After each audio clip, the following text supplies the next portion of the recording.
My name is Jasper Wade Thornton, 34 years old from Burlington, Vermont. I never thought I'd find myself in a situation where every shadow seemed to hide something sinister, where every crack of a twig sent my heart racing like a freight train. But that's exactly what happened during what was supposed to be a simple weekend getaway to Chicago. I've always been what you might call a city slicker, more comfortable with concrete under my feet than soil. My job as a software developer keeps me indoors most days, my skin pale from the glow of computer screens rather than sunshine. My therapist had been pestering me for months to get out more, to reconnect with nature. Easy for her to say. Her idea of roughing it was probably a 4-star hotel without room service. You need to break out of your comfort zone, Jasper, she told me during our last session, her voice carrying that annoyingly reasonable tone that made it hard to argue. When was the last time you did something spontaneous? I couldn't remember, which I guess was answer enough. So when my old college roommate, Maddox Mad Dog Reeves, called out of the blue with an invitation to join him and some friends for a camping trip near Chicago, I surprised both of us by saying yes. Maddox had moved to Chicago 5 years ago for some hotshot marketing job, and we'd barely kept in touch, just the occasional meme exchange and birthday wishes on social media. But there was something in his voice that sounded, I don't know, desperate maybe? Like he really needed this trip to happen. It'll be just like old times, he promised. Except instead of cheap beer in red plastic cups, we'll have slightly less cheap beer in actual glasses. I laughed, remembering how we used to scrape together our pennies for the worst beer imaginable during college. Who else is coming? I asked, already mentally calculating how many vacation days I'd need. Just a small group. My girlfriend Ren. You'll love her. She's wicked smart. And her cousin Lenora, who's visiting from Seattle. Oh, and this guy Phoenix I know from work. Phoenix. Who names their kid Phoenix? Probably the same kind of people who'd name their kid Jasper, I thought with a smirk. So that's how I found myself on a plane to Chicago with a hastily purchased backpack full of camping gear that still had price tags attached. The plan was to meet at Maddox's apartment, then drive about 2 hours to Starved Rock State Park. I'd looked it up online, sandstone canyons, waterfalls, hiking trails. It looked beautiful in the photos, nothing like the dense, foreboding woods that would soon haunt my nightmares. Maddox met me at the airport, his familiar face now sporting a neatly trimmed beard that made him look more mature than I remembered. We hugged awkwardly, the kind of hug men give when they haven't seen each other in years and aren't sure if they're still at that level of friendship. Jasper Wade Thornton in the flesh, he grinned, slapping my back. Still looking like you've never seen the sun? I see. Not all of us can have that artificial marketing glow. I shot back, and just like that, we were 21 again, falling easily into our old banter. The drive to his apartment was filled with catch-up talk, my boring job, his exciting one, mutual friends we'd lost touch with, and memories from college that seemed funnier in retrospect than they probably were at the time. When we arrived at his place, a modern high-rise with views of Lake Michigan, I was introduced to Ren, a tall woman with dark curly hair and keen eyes that seemed to assess me in seconds. Her cousin Lenora was her physical opposite, petite with straight blonde hair and a smile that didn't quite reach her eyes. Phoenix, it turned out, was even more awkward than me. A lanky guy with a nervous laugh who kept checking his phone like he was expecting bad news. So, Phoenix said, after we'd loaded our gear into Maddox's SUV, anyone hear about those hikers that went missing near Starved Rock last month? The car went silent. I glanced at Maddox, whose knuckles had turned white on the steering wheel. They found them, Ren said quickly. Just some college kids who got lost and wandered off trail. No big deal. Yeah, but didn't they say? Phoenix started. Drop it, man, Maddox cut in. Let's not freak Jasper out before we even get there. I laughed, trying to sound casual. Takes more than some lost hikers to scare me off. That was a lie, of course. I was already wondering what I'd gotten myself into, already feeling that first tingle of unease crawl up my spine like a spider. But I'd committed, and besides, I'd spent good money on this new gear. What was the worst that could happen? As we drove away from the city, the sun beginning its descent behind us, I had no idea that in just a few days, I'd have my answer to that question. And that answer would be far more disturbing, far more horrifying than anything I could have imagined as we cruised down the highway, laughing and sharing snacks, blissfully unaware of what awaited us in those woods. If only I'd listened to that nagging voice in my head telling me to make an excuse, to back out, to go back to my safe apartment in Burlington. But I didn't. And now I'm not sure I'll ever feel safe again. The drive to Starved Rock took longer than expected. What should have been a 2-hour journey stretched into nearly 4 as we hit unexpected construction, then took a wrong turn that Maddox swore was a shortcut. By the time we reached the park entrance, daylight was fading fast, painting the sky in shades of purple and orange that would have been beautiful if I wasn't so concerned about setting up camp in the dark. We should have left earlier, Lenora muttered, voicing what we were all thinking. She'd been quiet most of the ride, but I noticed how she kept glancing out the window, her expression tightening each time we passed a particularly dense patch of trees. "It'll be fine," Maddox said with forced cheerfulness. "We've got headlamps, and I've set up tents in worse conditions." We pulled into the designated camping area, which was unsettlingly empty for a weekend. I had expected at least a few other groups, maybe a ranger station nearby. Instead, there was just a small wooden sign marking the spot and a rudimentary fire pit. "Where is everyone?" I asked, trying to keep the nervousness out of my voice as we unloaded our gear. "It's off-season," Ren explained, handing me a tent bag. "Plus, this is one of the more remote sites. Maddox specifically requested it for the privacy. And the views," Maddox added quickly. "You should see the canyon from here at sunrise. Worth every penny of the extra reservation fee."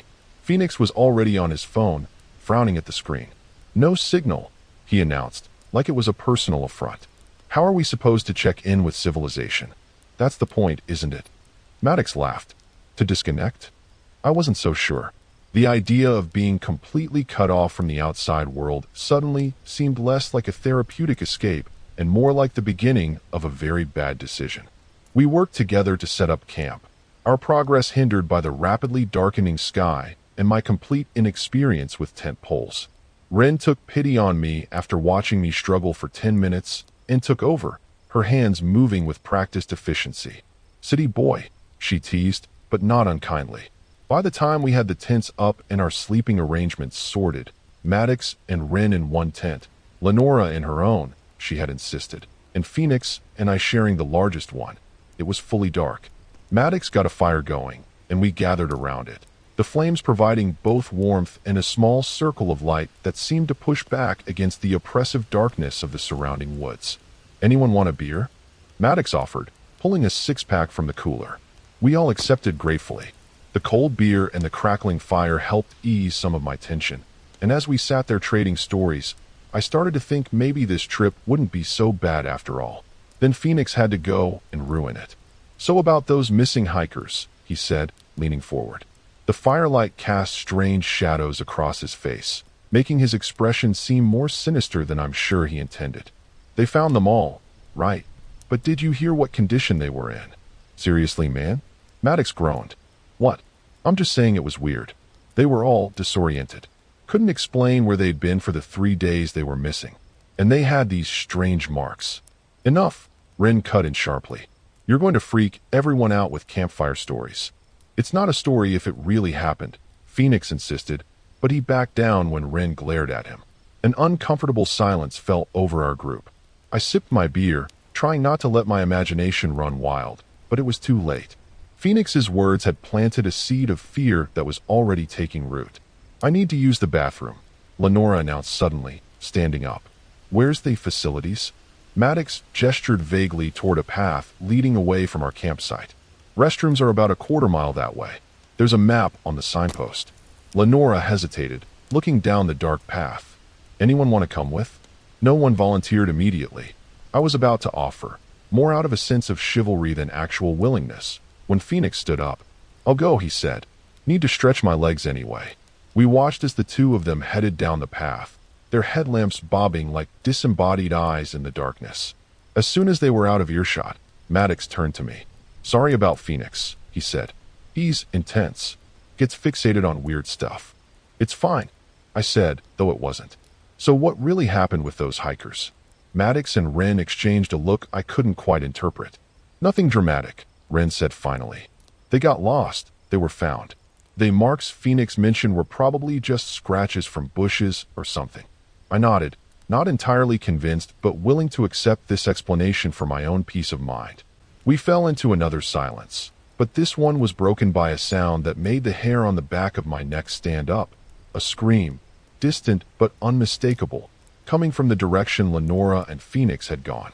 Maddox was on his feet instantly. What the hell was that? Before either of us could answer, Phoenix came running back into camp, alone and clearly shaken. What happened? Ren demanded, grabbing him by the shoulders. Where's Lenora? I don't. We got separated, Phoenix panted. She wanted to check out something she saw off the path. I told her not to, but she wouldn't listen. Then I heard her scream, and you ran back here instead of helping her? Maddox's voice was tight with anger. I tried to find her. Phoenix protested, but it was so dark, and I thought she might have headed back to camp a different way, and we need to find her, I said, grabbing my headlamp. Now, the four of us headed down the path, calling Lenora's name. The forest seemed to swallow our voices, returning nothing but eerie silence. My heart was pounding so hard I could feel it in my throat. After about 15 minutes of searching, we found Lenora sitting on a rock near the restroom building, looking pale but unharmed. What happened? Ren rushed to her side. Are you okay? We heard a scream. I'm fine, Lenora said, but her voice was shaky. I thought I saw something in the woods. Something watching us. I went to get a closer look and I must have tripped. The scream was just surprise. What did you see? I asked. Lenora shook her head. Probably nothing. Just shadows playing tricks on my eyes. We walked back to camp together, sticking close. I couldn't shake the feeling that something was off about Lenora's explanation. She kept glancing over her shoulder, and when I accidentally brushed against her arm, she flinched like I'd burned her. Back at the campfire, the mood had shifted. The easy camaraderie from earlier was gone, replaced by a tense vigilance.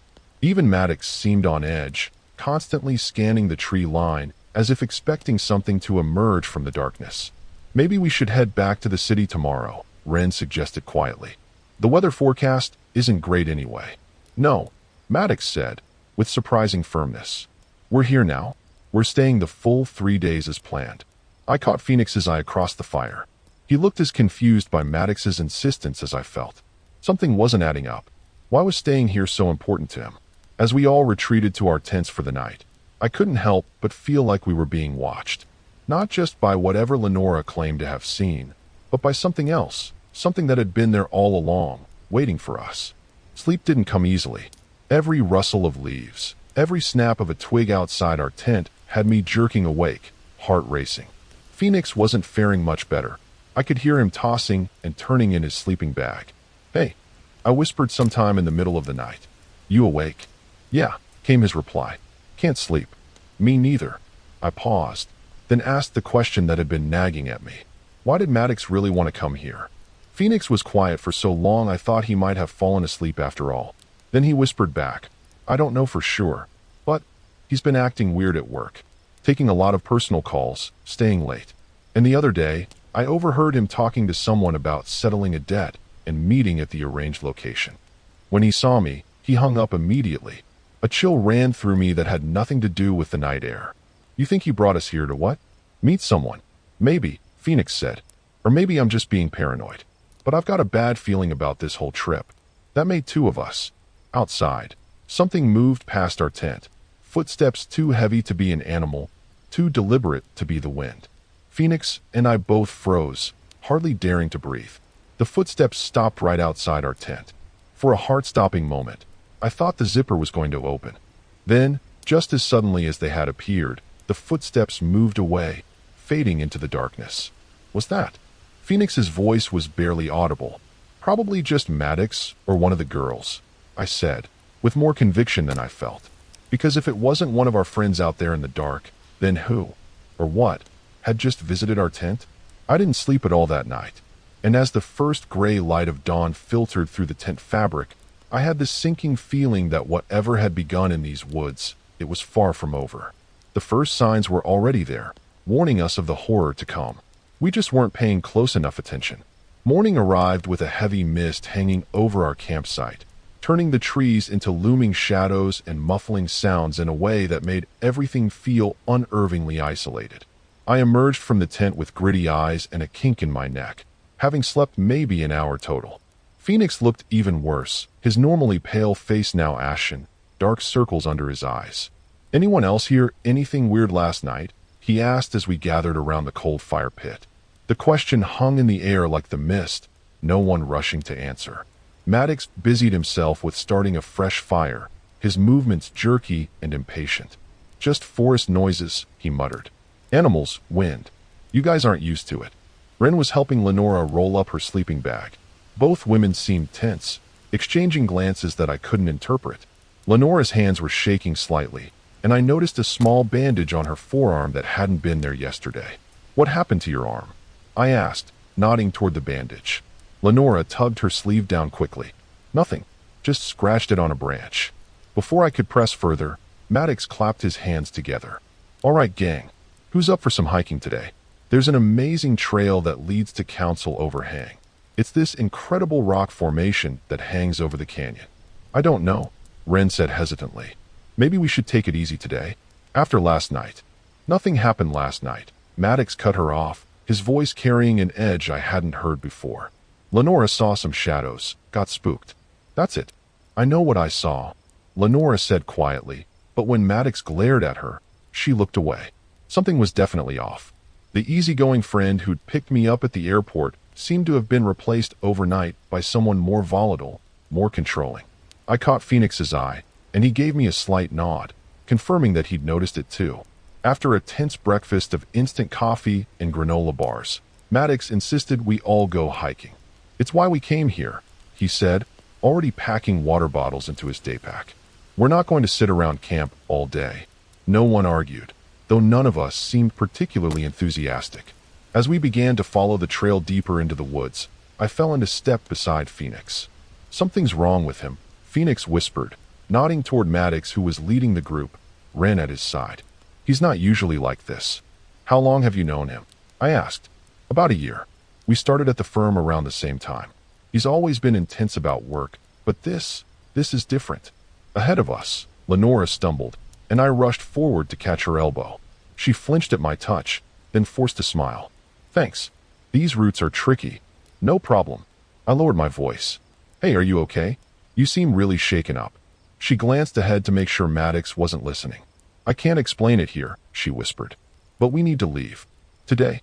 Something's not right about this place." "About Maddox?" My stomach twisted with anxiety. "What do you mean? What's going on?" "Later," she murmured, as Maddox turned back to check on us. "I'll try to talk to you back at camp." The hike grew more strenuous as we ascended, the trail narrowing and becoming steeper. Sweat soaked through my t-shirt despite the cool, misty air. At one point, the path hugged the edge of a cliff, with only a few feet between us and a sheer drop into the canyon below. "Careful here," Maddox called back, his tone lighter than it had been all morning. "The view is worth it, though." He wasn't wrong. When we finally reached Council Overhang, the sight was breathtaking. A massive shelf of sandstone jutting out over the canyon, offering a panoramic view of the forest below. In better circumstances, I might have appreciated it more. We all walked out onto the overhang, keeping a respectful distance from the edge. All except Maddox, who strode right to the precipice and spread his arms wide, as if embracing the void. "Isn't it magnificent?" he said, his voice carrying a strange reverence. "So ancient, so powerful." The hair on the back of my neck stood up. There was something off about the way he was speaking, like he wasn't just talking about the geological formation. "Maddox, come back from the edge," Ren said, her voice tight with concern. "It's not safe."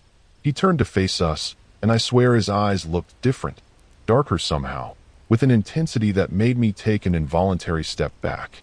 "Don't you feel it?" he asked, looking at each of us in turn. "The energy here. It's calling to us." Phoenix and I exchanged alarmed glances. This was veering into territory that felt more disturbing by the second. "I think we should head back," I suggested, trying to keep my voice casual. "We've got that thing later, remember?" Maddox stared at me for a long, unsettling moment.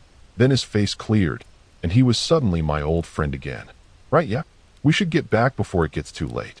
The hike down was even more tense than the ascent. I kept Lenora and Phoenix close to me, with Maddox and Ren leading the way. Several times, I caught Maddox stopping to examine something on the ground or on tree trunks, strange markings that looked almost like symbols. "What are those?" I asked when curiosity finally overwhelmed caution. Trail markers, he replied without looking up. Help hikers stay on the path. But they didn't look like any trail markers I'd ever seen. They looked deliberate, ritualistic almost. We were about halfway back to camp when we heard it. A sound so unnatural, so bone-chillingly wrong that we all stopped in our tracks. It was like a scream, but not human, more like metal scraping against metal, followed by a deep, rhythmic thumping that seemed to come from everywhere and nowhere at once. What the hell was that? Phoenix's voice cracked with fear. Maddox's face had gone completely white. We need to move, he said, his voice suddenly urgent. Now. What is it? Ren demanded, grabbing his arm. Maddox, what's happening? Not here, he hissed, already starting to jog down the trail. Back at camp. I'll explain everything. We ran the rest of the way back, branches whipping at our faces, roots threatening to trip us with every step. The sound didn't repeat, but something else took its place, a sense of being pursued, of malevolent eyes tracking our movements through the trees. When we finally burst back into our campsite, gasping for breath, I was horrified to discover that everything had been ransacked. The tents were collapsed, their contents strewn about. Our cooler was overturned, food scattered and partially eaten. But most disturbing of all was what had been left in the center of our fire pit. A crude figure made of twisted branches and what looked disturbingly like animal bones, arranged in the shape of a human form. Jesus Christ, Phoenix whispered, backing away from the grotesque creation. Ren turned on Maddox, her fear morphing into fury. This is what you've been hiding, isn't it? You knew this would happen. You brought us here on purpose. Maddox's face crumpled. I didn't have a choice, he said, his voice breaking. They have my sister. The revelation hit us like a physical blow. I stared at my old friend, trying to reconcile this new information with everything that had happened. Who has your sister? I demanded. What the hell is going on, Maddox? Before he could answer, Lenora let out a strangled cry. We all turned to see her pointing at something just beyond the edge of our campsite, a figure standing motionless among the trees. It was tall, unnaturally so, its limbs too long and jointed in all the wrong places. It wore what looked like tattered robes, and though I couldn't make out its face in the shadows, I had the distinct impression it was watching us, assessing us. Don't move, Maddox whispered, his voice barely audible. Don't run. That's what it wants. For what felt like an eternity, we stood frozen, hardly daring to breathe as the figure observed us. Then, with a movement too fluid to be human, it retreated back into the forest, disappearing as if it had never been there at all. As soon as it was gone, Phoenix made a break for Maddox's SUV. We're leaving, he announced, fumbling for the door handle. Right now. The SUV didn't start. Of course it didn't.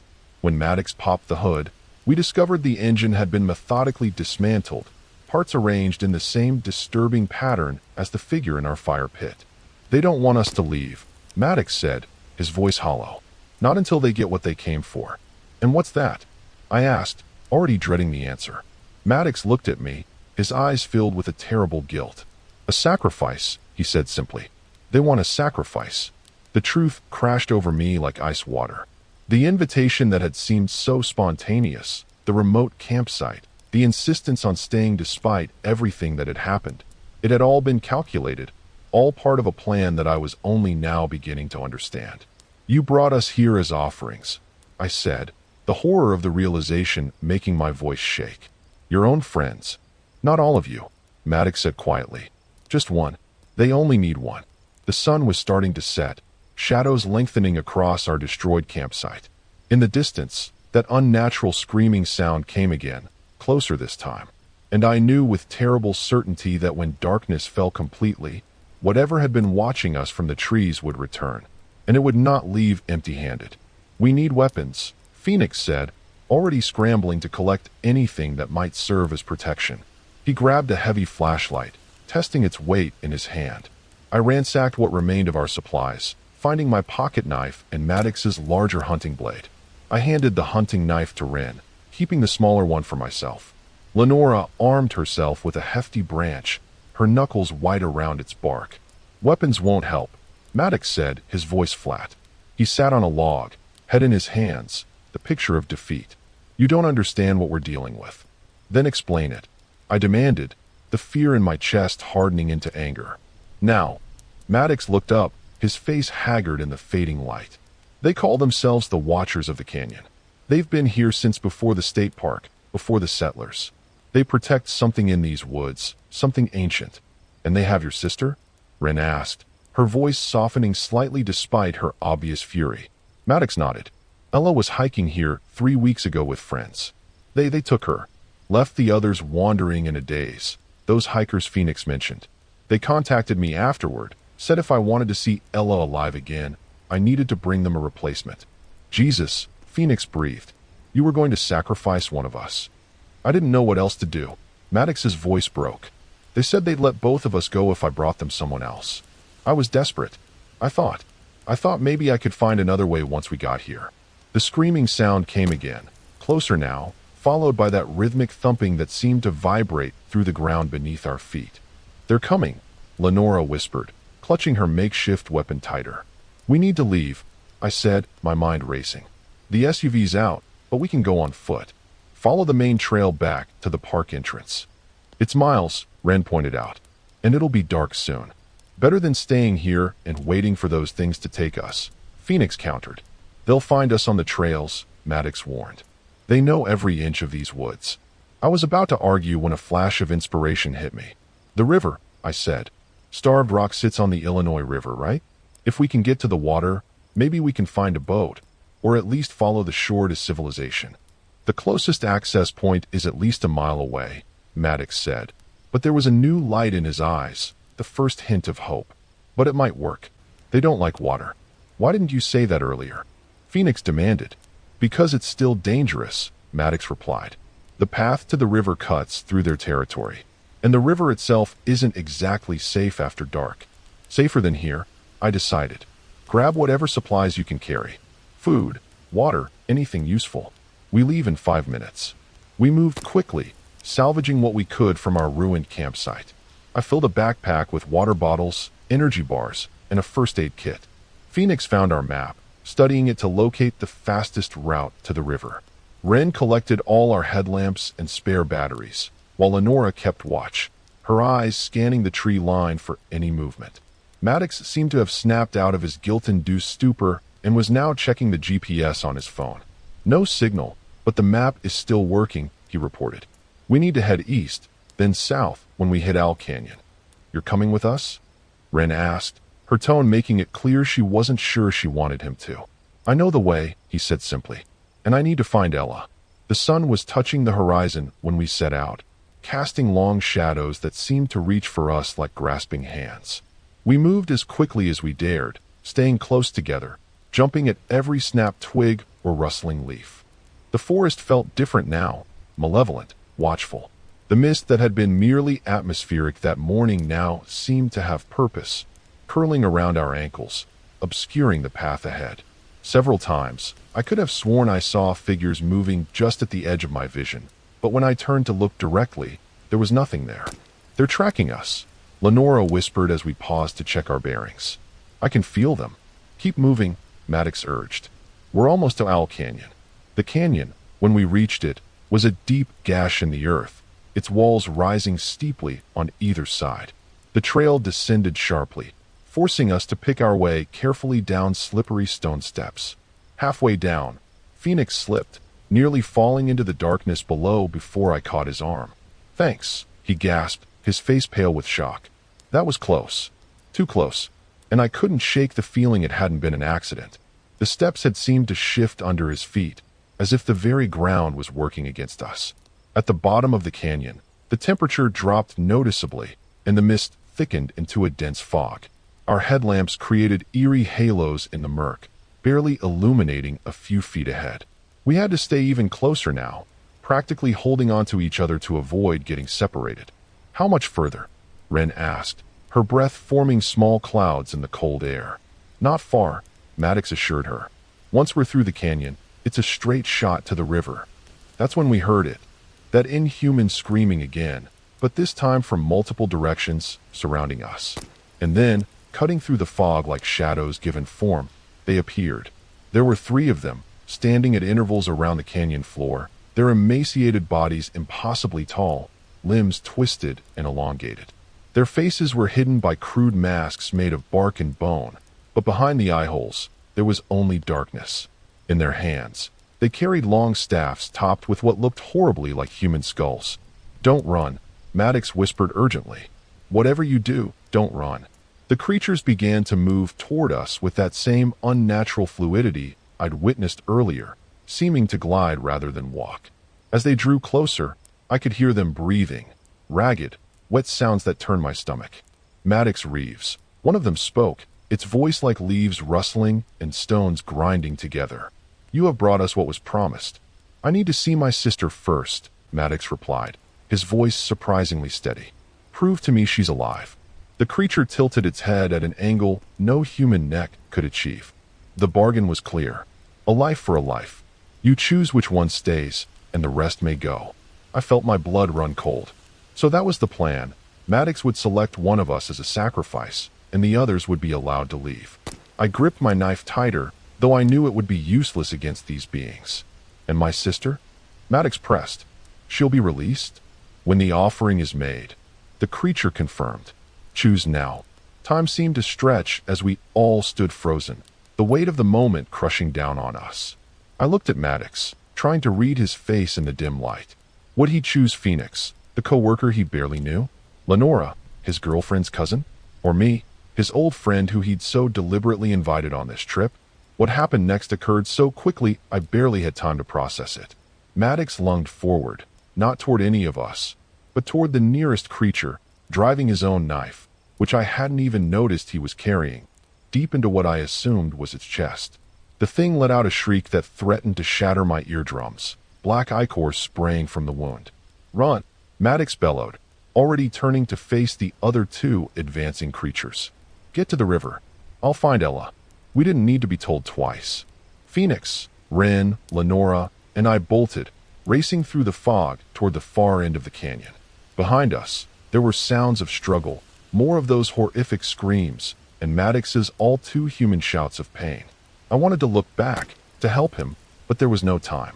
The two remaining creatures were in pursuit, moving with a speed that defied their ungainly appearance.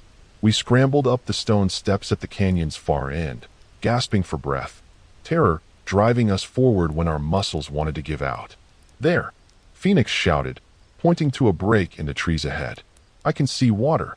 The river gleamed darkly in the last light of dusk, a ribbon of black cutting through the forest. We burst from the tree line onto a narrow beach, searching desperately for any sign of a boat, a dock, anything that might carry us to safety. "There!" Ren spotted it first. A small rowboat pulled up on the shore about 50 yards downriver. We ran toward it, hopes surging, only to skid to a halt as one of the creatures emerged from the trees directly in our path. "The offering has not been made," it intoned, advancing on us with measured steps. "One must stay." We backed away, moving closer to the water's edge. I could feel the cold river lapping at my heels through my boots. The creature continued to approach, its masked face revealing nothing of its intentions beyond its stated purpose. "We have to split up," I whispered to the others. "It can't follow all of us." "Are you crazy?" Phoenix hissed. "You saw how fast they move." "It's our only chance," I insisted. "On my signal, run in different directions along the shore. Whoever reaches the boat first, get it ready."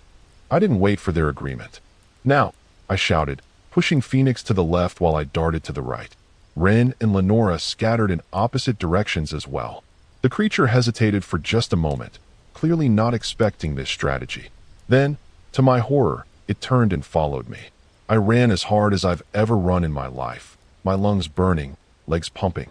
I could hear it behind me, that awful wet breathing growing closer by the second. The riverbank was treacherous, slick with mud and strewn with rocks, but fear kept me upright even when my feet threatened to slip out from under me. I risked a glance back and immediately wished I hadn't.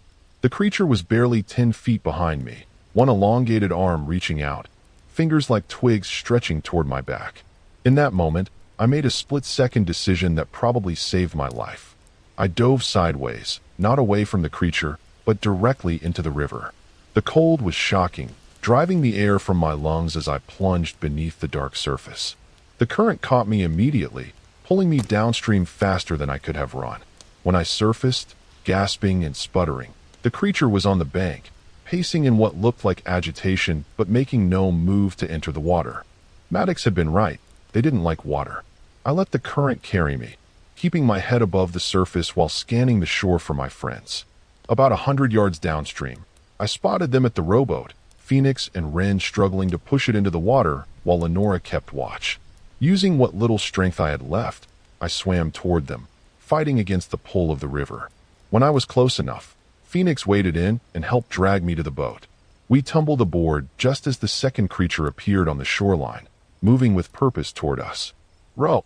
I gasped, collapsing in the bottom of the boat as Phoenix and Ren took up the oars. They dug in with desperate energy, propelling us away from the shore and into the center of the river. The creatures stood side by side now, watching us escape. Even from a distance, there was something terrible in their stillness, something that suggested this wasn't over. Just before we rounded a bend in the river, I saw one of them raise its staff high, the skull on top seeming to glow with an inner light. The screaming sound came once more, echoing across the water like a promise or a curse. "Do you think Maddox?" Ren couldn't finish the question. I thought of my old friend, facing those things alone in the fog-shrouded canyon. "I don't know," I admitted. "But he saved us. He made his choice." We rowed in silence after that, the current helping carry us downstream toward what we hoped was civilization. None of us had the energy to speak, each lost in our own thoughts, our own processing of the horror we'd just escaped. It was Lenora who finally broke the silence, her voice barely audible over the lapping of the water against the boat. "They'll come for us, you know. Maybe not tonight, but someday. They don't forget." I wanted to dismiss her words as shock-induced paranoia, but something in her tone, a certainty that went beyond fear, made the hair on the back of my neck stand up once more. "How do you know that?" Phoenix asked. Lenora rolled up her sleeve, revealing the bandage I'd noticed earlier. But when she removed it, what lay beneath wasn't a scratch as she'd claimed. It was a symbol, identical to the ones Maddox had been examining on the trees, burned into her flesh as if branded there. "Because I've been marked," she said simply. "We all have." I felt a chill that had nothing to do with my wet clothes. I remembered the strange dreams that had plagued my brief sleep the night before. Dreams of fire and symbols and figures moving through mist. Dreams that hadn't felt like dreams at all. As night fell completely and we drifted down the dark river, I found myself checking my own skin for marks I hadn't noticed before, wondering what exactly we had left behind in those woods and what might have followed us out. It was nearly dawn when we finally saw lights in the distance. A small marina with a handful of boats moored at a wooden dock. We were exhausted, our hands blistered from hours of rowing, our clothes still damp and clinging uncomfortably to our skin. But the sight of that marina, of civilization, sent a surge of relief through me so powerful I nearly wept. "We made it," Phoenix murmured, his voice hoarse. He'd barely spoken during our nighttime journey, his eyes constantly scanning the shoreline for any sign of pursuit. Ren guided our little boat toward the dock while Lenora sat huddled in the bow, her arms wrapped around herself, staring vacantly at nothing. The mark on her arm seemed to pulse faintly in the pre-dawn light, though I told myself it was just my imagination, my mind playing tricks after everything we'd been through. As we bumped gently against the dock, an elderly man emerged from a small shack nearby, eyeing us with suspicion. "Where'd you folks come from?" he called, approaching cautiously. "That ain't your boat. We got lost in Starved Rock," I explained, climbing shakily onto the dock. "Had to borrow this to escape. To get back to civilization." The man's expression changed at the mention of Starved Rock, his suspicion deepening into something like fear. "You were in the park? At night?" "We were camping," Phoenix said, helping Ren out of the boat. "Things went wrong." The man looked us over, taking in our bedraggled appearance, the haunted look in our eyes. "You ought to be dead," he said bluntly. "Nobody comes out of those woods after dark. Not in one piece, anyway." A chill ran through me. "You know about them? The Watchers." He spat over the side of the dock. "Everyone around here knows to stay clear of that place after sunset. Bunch of kids from the city think it's just ghost stories." He shook his head. "Your friends make it out too?" "We had another friend," Ren said quietly. "And his sister. They're still in there." The man crossed himself. "Then they're gone." Best forget about them. We can't just abandon them, I protested, though even as I said it, I knew there was no way I was going back into those woods. We need to call the police, get a search party. Won't do no good. The man cut me off. Police been searching those woods for missing hikers for years. Never find nothing. He gestured toward the shack. Come on. Got a phone in there you can use. And coffee. The next few hours passed in a blur. We called the authorities, gave statements, described Maddox and his sister Ella as best we could. The local police seemed to take our story seriously enough, though I noticed they carefully avoided any mention of the creatures we described, instead focusing on the possibility of hostile individuals in the park. They promised to send search teams, but there was something in their manner, a resignation, perhaps, that told me they didn't expect to find anyone alive. By mid-morning, we'd been transported to the nearest hospital for examination. The doctors found nothing physically wrong with us beyond exhaustion, mild hypothermia, and some cuts and bruises. Nothing to explain the vacant look in Lenora's eyes or the way Phoenix kept jerking awake from microsleeps with a strangled cry. Nothing to explain the marks that we discovered, one by one, on each of our bodies as we changed into hospital gowns. Mine was on my lower back, a small symbol that looked like a stylized eye enclosed in a triangle. Phoenix's was behind his ear, Ren's on her ankle. Different symbols, but all with the same implication. We had been claimed. The doctors dismissed them as unusual bruising patterns that would fade in time. But we knew better. 3 days later, after we'd given more detailed statements to state police and park rangers, we were finally allowed to return to Chicago. The search for Maddox and Ella had turned up nothing. No bodies, no evidence. Not even our abandoned campsite, which rangers reported appeared completely undisturbed when they reached it. It was as if our entire ordeal had never happened, or as if something had erased all traces of it. Ren let us stay at her apartment, none of us wanting to be alone. We tried to process what had happened, to make sense of it, but how do you rationalize something so completely outside the realm of normal experience? The news media picked up the story briefly. Hikers missing in Starved Rock, 4 others rescued, but without bodies or evidence. Interest quickly faded.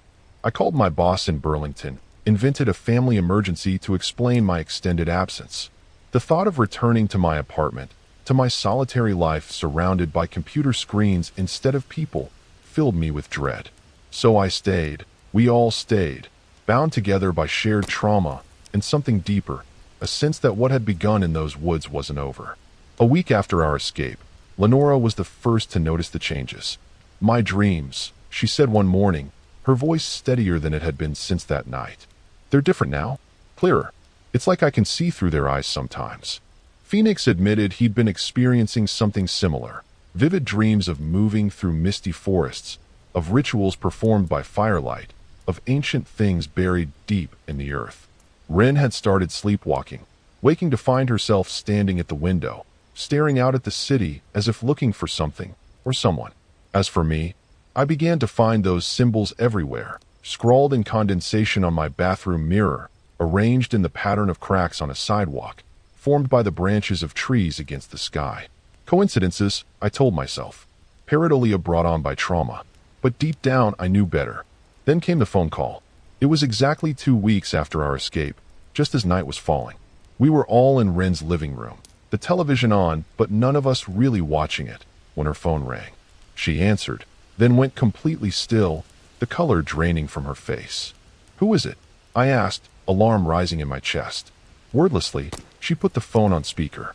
Need to come back, Maddox's voice was saying, distorted but unmistakable. They're letting us go, both of us, but you have to come back. The bargain must be completed. Maddox. Ren's voice trembled. Is that really you? Where are you? Where I've always been, he replied, his voice taking on that strange reverent tone I'd heard at Council Overhang. Where we all belong, in the end. They've shown me so much, Ren. They want to show all of you. He's alive, Phoenix whispered, his expression torn between hope and horror. Is Ella with you? I asked, leaning toward the phone. Are you both okay? There was a pause, then, Ella is here.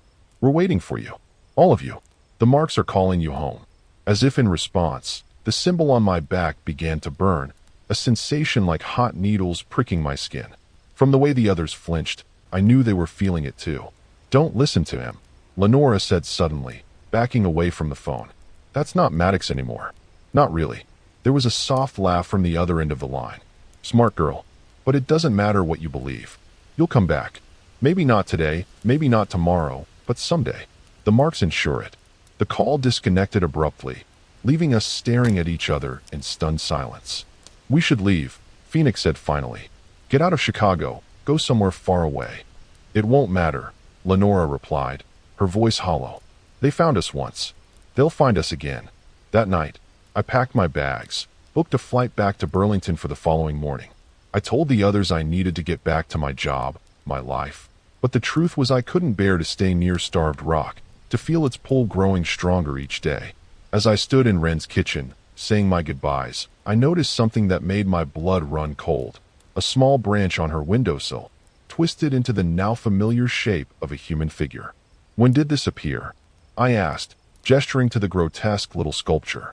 Wren frowned. What are you talking about? I turned back to point it out, but the windowsill was empty. Had I imagined it? Was I losing my mind? Phoenix drove me to the airport the next morning. As we pulled up to the departures terminal, he gripped my arm before I could exit the car. Do you ever worry, he asked, his eyes bloodshot from lack of sleep, that we never actually left those woods? That everything since then, the marina, the hospital, coming back to Chicago, it's all just been some kind of, I don't know, collective hallucination? That we're still there, trapped somehow. A chill ran down my spine. The thought had occurred to me too, in the darkest hours of the night, when the line between reality and nightmare blurred. We got out, I said firmly, as much to convince myself as him. We escaped. He nodded, but I could tell he wasn't entirely reassured. Neither was I. As my plane took off, I watched Chicago shrink beneath me, the vast expanse of Illinois stretching out to the horizon. Somewhere down there were those ancient woods, those sandstone canyons where something old and terrible waited patiently for our return. I rubbed absently at the mark on my back, feeling it pulse in time with my heartbeat, like a second heart, like something alive, growing inside me. It's been 3 months since then. I'm back in Burlington, back at my job, surrounded by the comforting glow of computer screens instead of the eerie light filtering through forest canopy. I've tried to convince myself it was all some shared delusion, some extreme reaction to fear and stress. But the dreams continue, growing more vivid each night. The symbols appear with increasing frequency, in coffee stains, in the pattern of fallen leaves, in the very code I write for work. And last week, I received a package with no return address. Inside was a small, crude figure made of twisted branches and bone, along with a hand-drawn map showing a very specific location in Starved Rock State Park. I burned the map, threw the figure in the trash. But that night, both were on my bedside table when I woke from yet another dream of misty forests and ancient rituals. Phoenix called yesterday, his voice edged with hysteria. They're here, he said without preamble. In Detroit. I saw one on the street outside my hotel. I'd known he'd moved to Michigan, trying to outrun what happened, just as I had. Wren had gone to California, Lenora to Florida. Weeds scattered to the corners of the country, but distance, it seemed, was no protection. What did you do? I asked. I'm going back, he said simply. To Starved Rock. I can't keep running. Don't, I pleaded. That's what they want. Maybe so, but I need answers. And I'm tired, Jasper. So tired of the dreams, the marks, all of it. I couldn't argue. I understood too well the exhaustion of constant vigilance, of jumping at shadows and analyzing every coincidence for hidden meaning. After we hung up, I sat in my darkened apartment for a long time, thinking about what Phoenix had said, about going back, about answers. I've booked a flight to Chicago for tomorrow. I tell myself it's to stop Phoenix from making a terrible mistake, to save him from whatever fate awaits in those woods. But the truth, the horrible truth I can barely admit even to myself, is that part of me wants to go back. Needs to go back. Like a salmon swimming upstream to its birthplace, like a homing pigeon finding its way across impossible distances. The mark on my back burns constantly now, a steady reminder of what waits for me, of what has always been waiting, perhaps since before I was born. As I pack my bag, a different one this time, not the camping backpack, but a simple duffel, I catch a glimpse of something in my bathroom mirror. A tall, impossible figure standing behind me, Its elongated limbs and bark mask reflected clearly despite the empty room at my back. I whirl around, heart pounding, but there's nothing there. Nothing but the certainty that wherever I go, whatever I do, I can never truly escape what happened in those woods. Because sometimes, when you venture into dark places, the darkness ventures into you as well. And once it's there, it never truly leaves.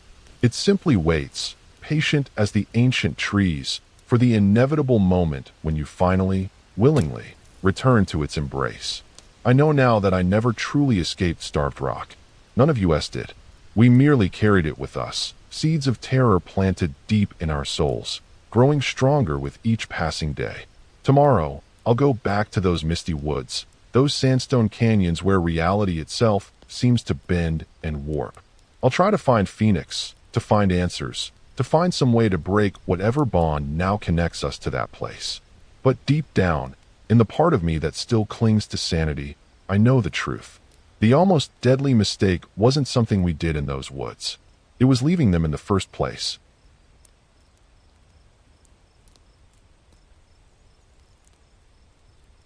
Hey, so picture this. I'm sitting there, sipping a lukewarm coffee from a gas station cup, staring out the window of my beat-up Toyota Corolla as the skyline of Minneapolis fades in the rear view. My name's Juniper Elise Hawthorne. Yeah, I know. Sounds like a craft beer or something, right? I'm 29, born and raised in the Twin Cities, where the winters bite harder than the mosquitoes in July. I work freelance as a graphic designer, mostly churning out logos for small businesses that can't afford the big shots. It's not glamorous, but it pays the bills, and honestly, I kinda like the hustle. Keeps me sharp. This trip, though, it's not about work. It's about me, my girlfriend Sage, and her little brother Milo, who's 17 and way too obsessed with his phone, finally getting out of our cramped apartment life for a bit. Sage is my rock, 32. With this wild red hair, she's always tucking behind her ears.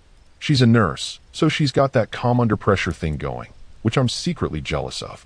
Milo's a good kid, just perpetually glued to TikTok, scrolling through dumb pranks and dance videos like it's his job. We've been planning this camping trip for weeks, a chance to unplug, breathe some fresh air, and maybe roast a marshmallow or two without burning the forest down. So, we're headed to Chicago. Well, not the city itself, but this spot just outside it, near the Indiana Dunes State Park.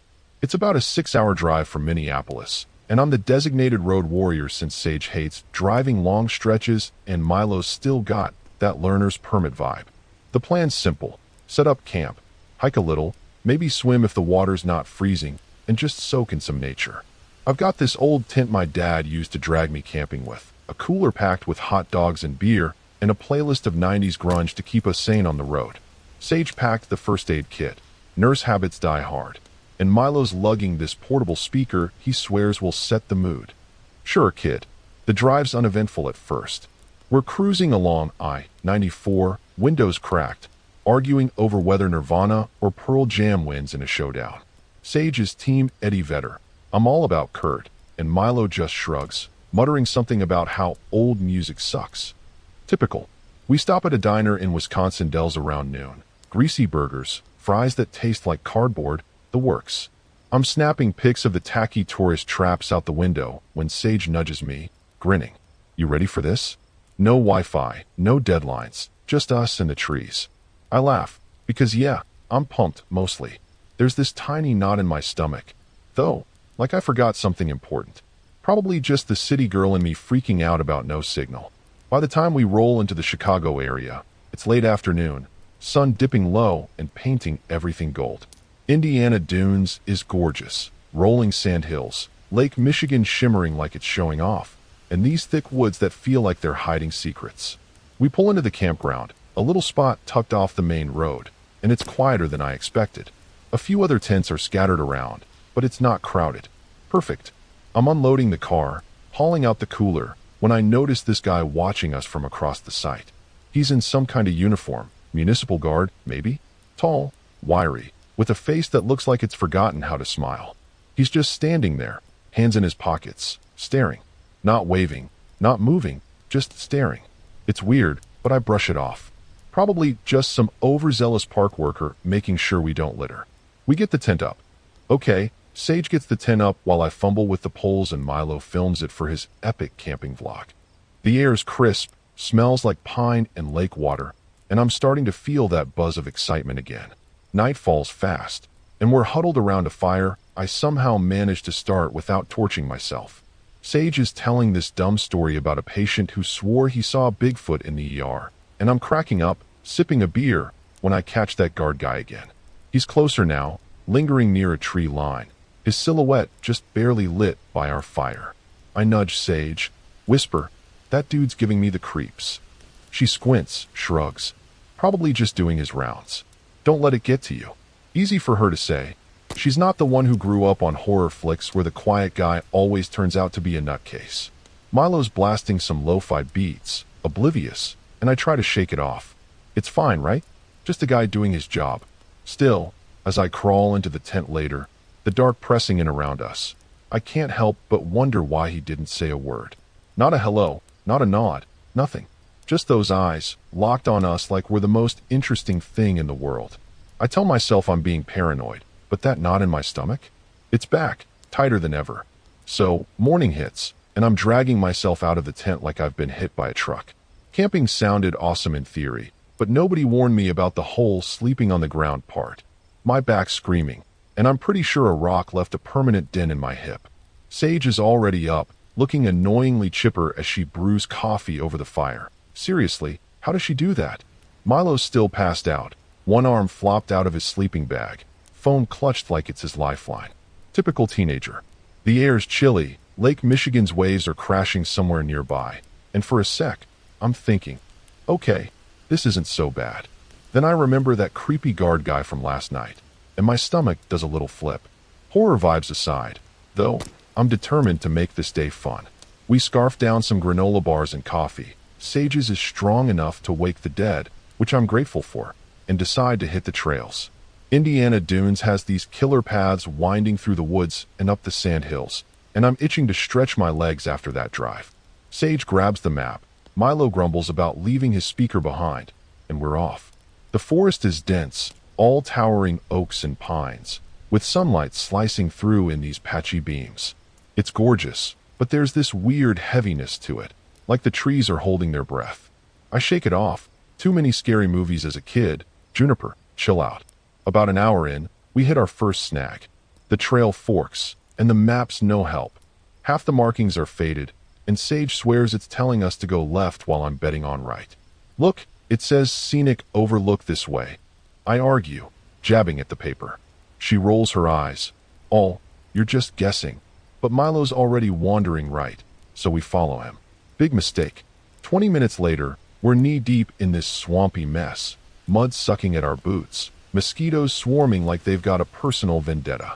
Sage is cursing under her breath. Milo's whining about his new sneakers, and I'm trying not to laugh because, yeah, this is a disaster, but it's kinda hilarious too. Scenic overlook, huh? Sage mutters, swatting a bug. I grin. Hey, the view of this mud's pretty epic.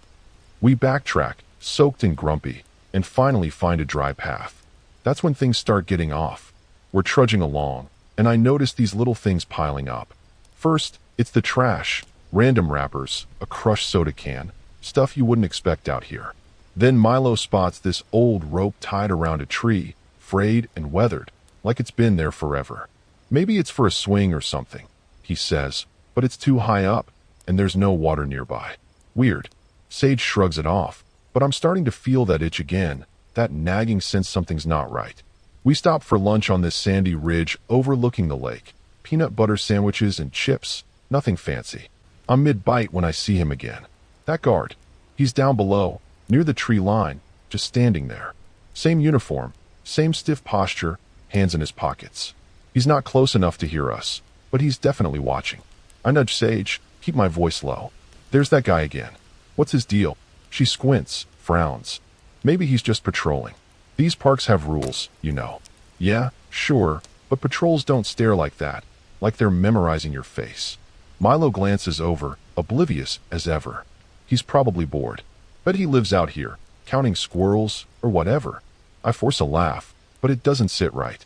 The day drags on, and we decide to head back to camp before dark. That's when the real problems kick in. We're maybe a mile out when Sage stops dead. Wait, where's the trail? I look around, and she's right, it's gone. Just trees and underbrush, no path. We've been following this dirt track, but now it's like it vanished. We didn't turn anywhere. I say, pulling out the map. It's useless, none of this matches up. Milo's tapping his phone, groaning. No signal. Awesome. Sage stays calm, because of course she does, suggesting we retrace our steps. Easier said than done when everything looks the same. That's when I hear it. Not footsteps or spooky noises, just this faint hum. Low, steady, like machinery or something, coming from deeper in the woods. You guys hear that? I ask. Sage tilts her head, nods slowly. Milo's too busy kicking a rock to care. It's not loud, but it's there, and it's not natural, not out here. We're debating whether to check it out or keep moving when I catch movement in my peripheral. It's him again, the guard. He's off to our left, maybe 50 yards, half hidden by trees. He's not walking, just standing, head tilted like he's listening too. My skin crawls. Guys, I whisper, he's back. Sage grabs my arm, voice tight. Let's just go? Now. We start moving, faster this time, but that hum's still buzzing in my ears, and I can't shake the feeling we're not alone out here. Not just because of that guard.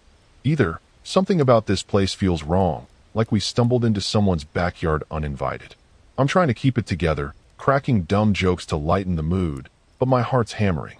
Sage is quiet. Milo's muttering about how this camping crap sucks, and all I can think is, what the hell did we get ourselves into?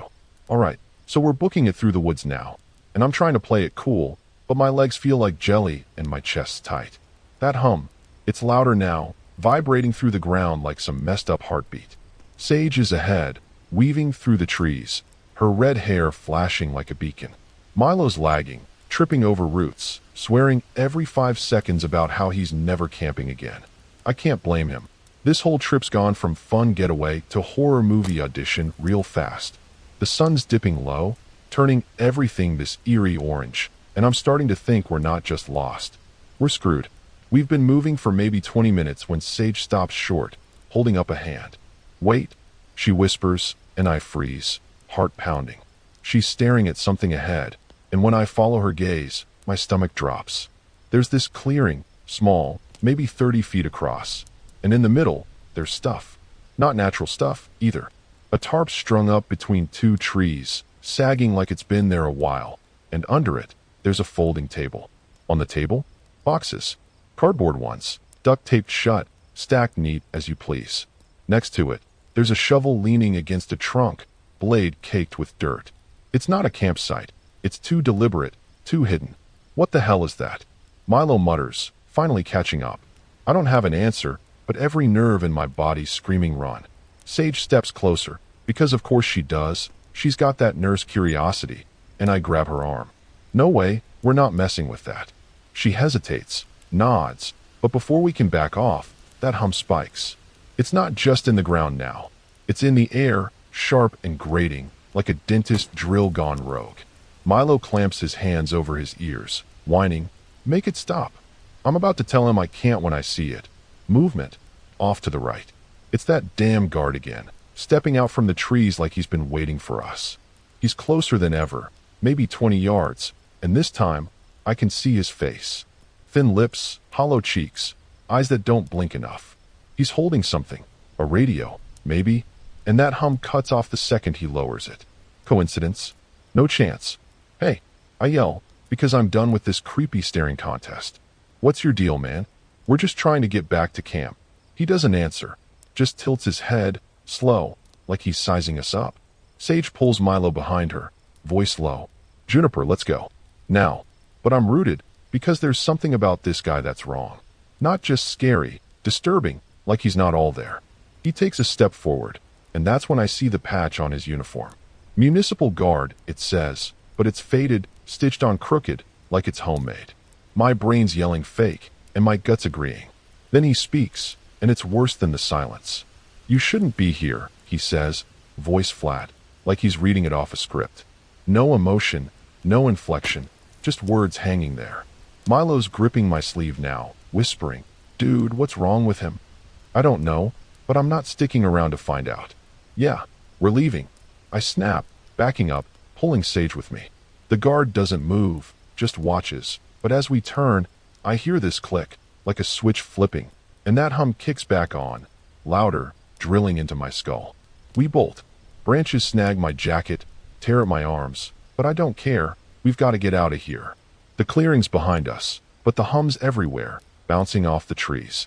Sage is panting, Milo's practically crying, and I'm trying to keep it together, but my mind's racing. Those boxes, what's in them? Why is he out here alone? And that shovel? God, I don't even want to think about it. We're running blind.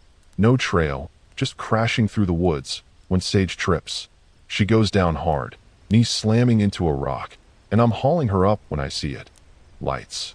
Not campfires, not headlights, small, flickering ones, darting between the trees. Dozens of them, like fireflies. But it's March, and fireflies don't move that fast. Juniper, what is that? Sage gasps, clutching her leg. I don't know, cameras? Drones?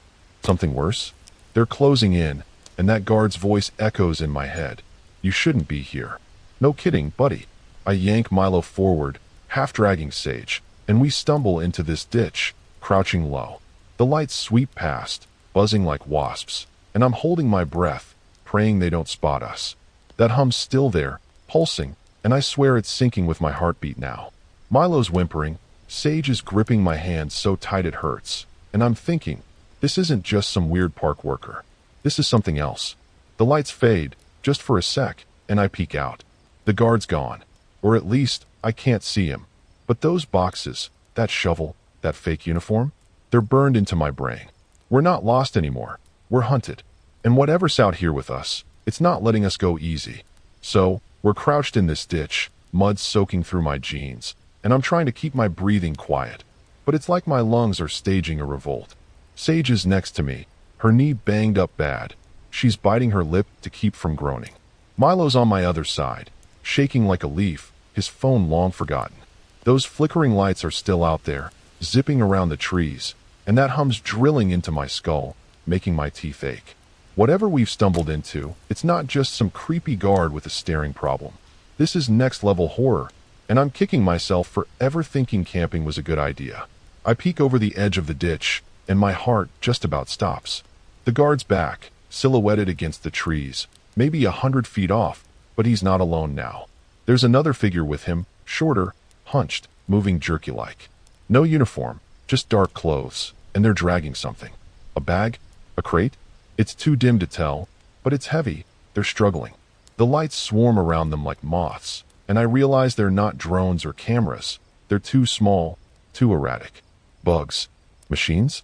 My brain's spinning, but one thing's crystal. We've got to move, or we're toast. Sage, I whisper, can you walk? She nods, grimacing, and I help her up, keeping low.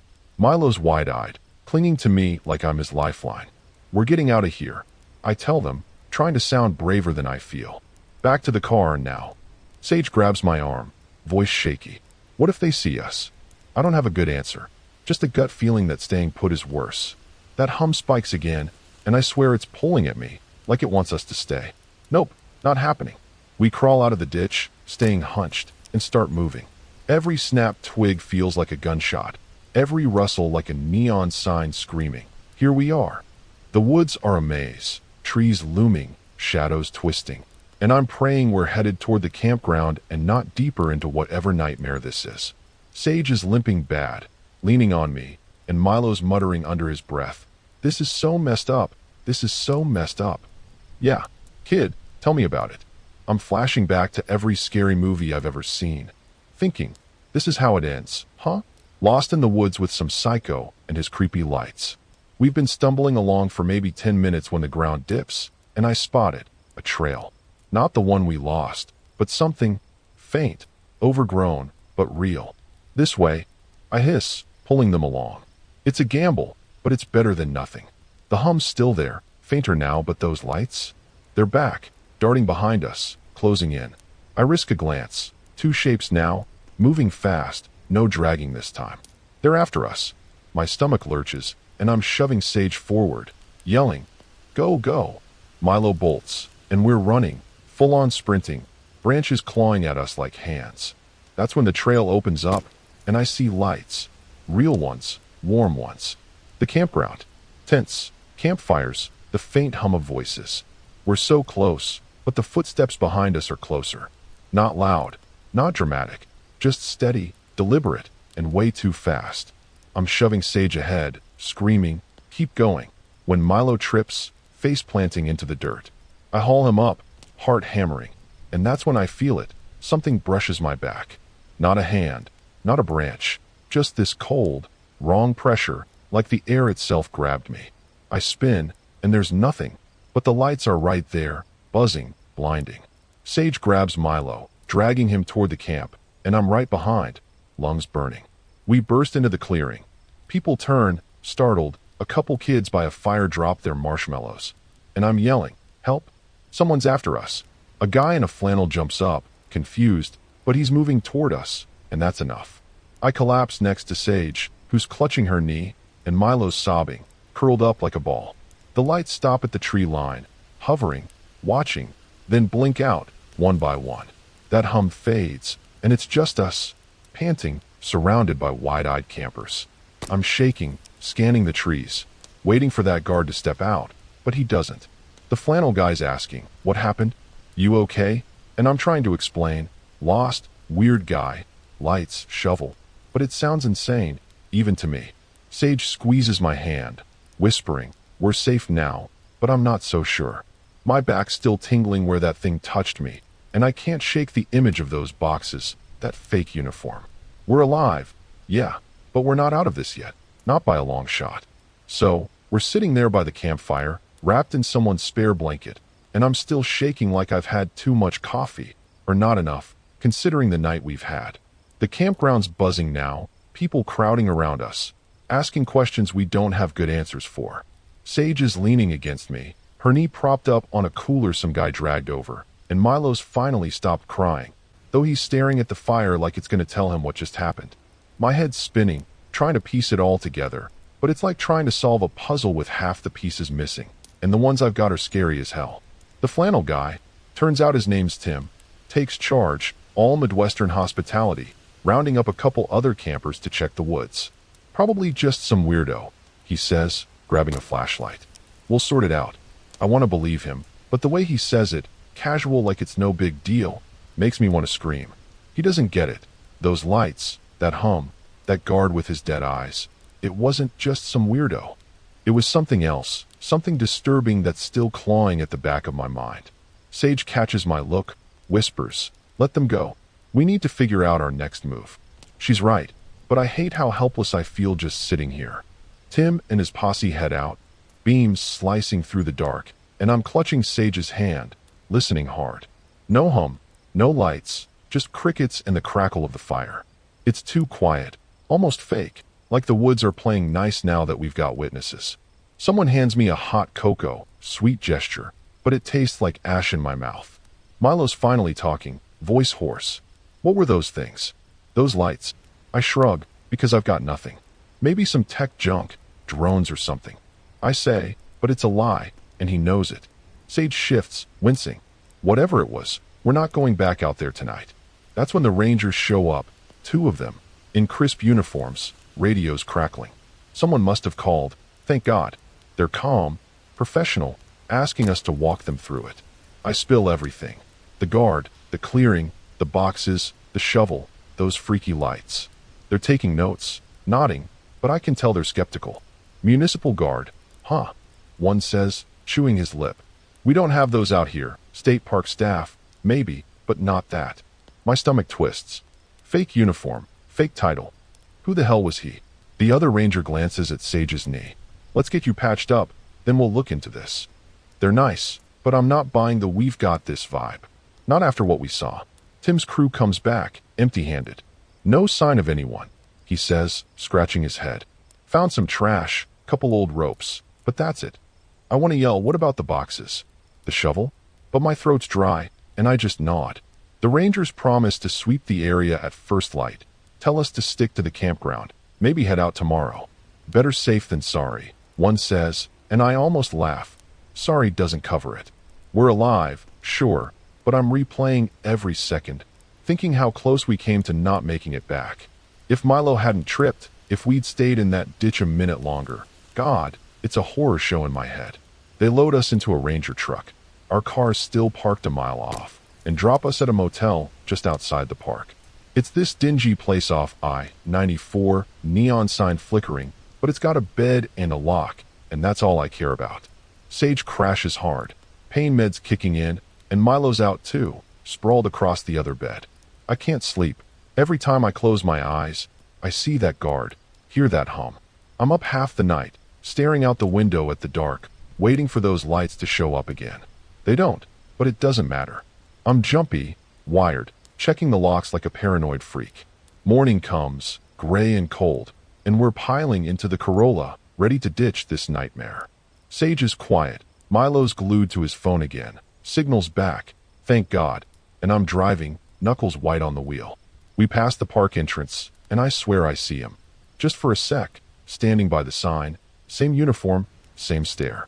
I blink, and he's gone, but my heart's racing all over again. You okay? Sage asks, touching my arm. Yeah, I lie, forcing a smile. Just ready to be home. Minneapolis never sounded so good. We made it out. Yeah, but it was close, too close. A wrong turn, a bad call, and we could have been a tragedy, another story people whisper about around campfires. I'm done with camping, done with woods, done with anything that isn't concrete and streetlights. But as we hit the highway, that knot in my stomach's still there, and I can't shake the feeling we didn't really escape, just got a head start.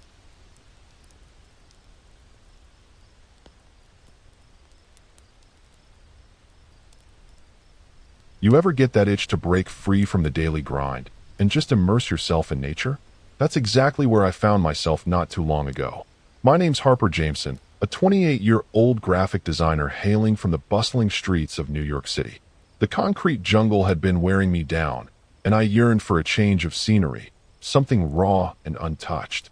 My buddies and I had this tradition of annual camping trips, each year picking a new spot to explore. This time around, we set our sights on the Midwest, specifically the areas surrounding Chicago. We'd heard whispers about the serene beauty of the Indiana Dunes National Park, just a stone's throw from the Windy City. The idea of sprawling dunes juxtaposed against the vastness of Lake Michigan was too enticing to pass up. Joining me on this expedition were my closest friends. Kai KJ Thompson, a 30-year-old adventure junkie from Denver, always chasing the next adrenaline rush. Lena Rivera, at 27, this Chicago native had an encyclopedic knowledge of local legends and a penchant for storytelling. Max O'Connor, the 29-year-old tech guru from San Francisco, who believed any problem could be solved with the right gadget. We converged in Chicago, spending a night in the city to gather supplies and soak in the urban vibes before retreating into the wild. Lena, being the local, regaled us with tales of the city's history, from the Great Fire to the infamous gangster era. But it was her stories about the outskirts, the dense woods and secluded trails, that truly captivated us. You know, Lena began as we sat in a dimly lit pub. There's a spot near the Indiana Dunes that's not on the usual maps. Locals call it Whispering Woods. Legend has it, those who camp there hear voices at night, carried by the wind. KJ leaned in, his eyes gleaming with excitement. Sounds like the perfect place for our adventure. Max chuckled, adjusting his glasses. As long as there's cell reception, I'm game. The next morning, we packed our gear into a rented SUV and headed towards the dunes. The transition from urban sprawl to open landscapes was invigorating. The horizon stretched endlessly, with the shimmering waters of Lake Michigan on one side and dense forests on the other. Following Lena's directions, we veered off the main path onto a narrow, winding trail. The canopy above thickened, allowing speckles of sunlight to dance on the forest floor. There was an air of mystery, a feeling that we were venturing into the unknown. This is it, Lena announced as we reached a clearing. The area was perfect, a flat expanse surrounded by towering trees, with a clear view of the lake in the distance. We set up our tents, gathered firewood, and prepared for the night ahead. As dusk settled, the forest came alive with sounds, the chirping of crickets, the rustling of leaves, and the distant call of an owl. We sat around the campfire, its warm glow casting long shadows, and shared stories from our past adventures. But as the night deepened, an unspoken tension filled the air. The wind picked up, carrying with it whispers that seemed to dance around us. At first, we laughed it off, attributing it to Lena's earlier tales and our overactive imaginations. Yet, there was an undeniable feeling that we were not alone. You ever get that feeling like you made a bad call, but you're already too deep to back out? Yeah, that's where I was. The first night at Whispering Woods was eerie, but nothing we couldn't shake off. We laughed, roasted marshmallows, and swapped ridiculous ghost stories. But even as we joked around, there was something off. The wind had this unnatural rhythm, and sometimes it sounded like it carried voices, like actual words, just barely out of reach. Lena, always the storyteller, leaned in closer to the fire. "You know," she said, her voice low and dramatic, "they say these woods were a burial site long before settlers ever came through here. Some old tribes believed that the spirits of the dead lingered, whispering their secrets to those who dared to listen." Kai grinned. "And let me guess, if you listen too closely, you go crazy or something?" Lena smirked. "Something like that." Max rolled his eyes and checked his phone for the 100th time. "No service. Looks like we're officially off the grid." That should have been a red flag. We settled into our tents around midnight, and that's when the real weirdness started. I was half asleep, wrapped in my sleeping bag, when I heard it. A faint scratching against my tent. Not like an animal sniffing around. Not the rustling of wind against fabric. No, this was deliberate. Slow. Steady. Calculated. Scritch. Scritch. Scritch. I held my breath, my body frozen. "KJ," I whispered. His tent was closest to mine. Silence. I reached for my phone dead. Of course. Scritch. Scritch. Then it stopped. Just like that. I waited, listening, my ears straining for any other sound. The wind had died down. The forest was too quiet, like it was holding its breath with me. I didn't sleep much after that. When morning came, I almost convinced myself I had imagined it. Almost. Until I saw the footprints. Max was the first to notice them. Guys," he called, his voice unusually serious. We all turned to where he was pointing. About 15 feet from our tents, in the soft dirt, were bare footprints. Human, but wrong. They were longer than normal, the toes just a little too sharp, too pointed. And they weren't ours. Lena tried to play it cool. "Maybe some hikers passed through?" Max shook his head. "At night? Without shoes? In the middle of the damn woods." KJ bent down, studying them. "There's no tread.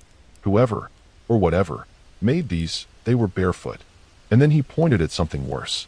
The tracks started from nowhere. No approach, no gradual footprints leading into them. Just a set of feet appearing in the middle of camp. Like something had just manifested there. A chill ran down my spine. So what? Someone sneaks into our campsite, stands here for a bit, and then what? Vanishes. Nobody answered. We had two choices. Pack up and leave. Go back to Chicago, book a hotel, and laugh about how paranoid we were. Stay another night. Push through the unease and prove to ourselves that we weren't just being jumpy. Now, a smart person would have picked option one. But we're not smart people. "Look," KJ said, trying to be the voice of reason. "If we run now, we're just going to sit in a hotel room wondering what it was. We came here for an adventure, right?" Max frowned. "Dude, adventure is one thing, but this? This is some Blair Witch **T. Lena sighed. "If we leave now, we'll never know what this was. I say we stay, just one more night." And that's how we made the worst decision of our lives. As the sun dipped lower, casting long shadows between the trees, that uneasy feeling returned. The air felt heavier, like we were being watched. By something. And then, as we sat around the fire, pretending everything was fine, we heard it. A voice. Soft. Faint. Right behind us. "Help me. We should have left. We should have packed up our tents that morning, shaken off the weirdness, and driven straight back to civilization where ghosts and whispers don't crawl into your skull in the middle of the night. But we didn't. And now? Now I'd give anything to go back and make a different choice." The second night at Whispering Woods started the same as the first. We sat around the fire, pretending not to notice the footprints that shouldn't have been there. KJ passed around a bottle of whiskey he'd smuggled in his backpack, trying to keep the mood light. Lena laughed too loudly at jokes that weren't funny. Max barely spoke at all, his eyes flicking toward the darkness beyond the fire. And me? I was trying to convince myself that the scratching on my tent had been my imagination. But then, we heard it. A voice. Soft. Faint. Right behind us. Help me. We all froze. It was quiet, almost too quiet, like it had been carried in on the wind, except there was no wind. Lena's face drained of color. You guys heard that, right? No one answered. Because we had. Every single one of us. Max grabbed his flashlight and swung it toward the trees. The beam cut through the dark, illuminating only twisted branches and the endless black between them. KJ stood up. Hello. His voice was too loud, too forceful. Anyone out there? Nothing. A cold, crawling sensation crept up my spine. The fire crackled. The woods stared back. Then we heard it again. Help me. Closer this time. Too close. My breath caught in my throat. It wasn't just the voice, it was the way it sounded. Flat. Wrong. Like someone mimicking a human voice without quite knowing how. Lena clutched my arm. We should go, she whispered, her voice shaking. Right now. Max's flashlight flickered. Then, in the corner of the beam, something moved. Not an animal. Not a person. Something. It was low to the ground, shifting between the trees like a shadow stretching in the firelight. No footsteps. No sound. Just movement. Then, the fire went out. Not gradually, not flickering down to embers. 1 second it was there, the next it was gone, plunging us into pitch-black darkness. Lena screamed. I heard KJ curse, fumbling for his lighter. The air felt thick, like we were suddenly submerged in something too heavy to breathe. Help me. Right next to my ear. I whipped around. Nothing. The others were scrambling, flashlights swinging wildly, breaths coming in short, panicked gasps. Then, in the distance, footsteps. Not normal ones. Fast. Too fast. Like something on all fours, sprinting through the underbrush. The whispering started. Dozens of voices, overlapping, circling us in the dark. I grabbed Lena's arm. Get to the car. Now. KJ lit the fire again, his lighter trembling in his hand. The flames roared back to life, and for a split second, we saw it. A shape. Tall. Too thin, limbs bending in ways they shouldn't. Its face, if you could call it that, was smooth, empty, just a stretch of pale, colorless skin.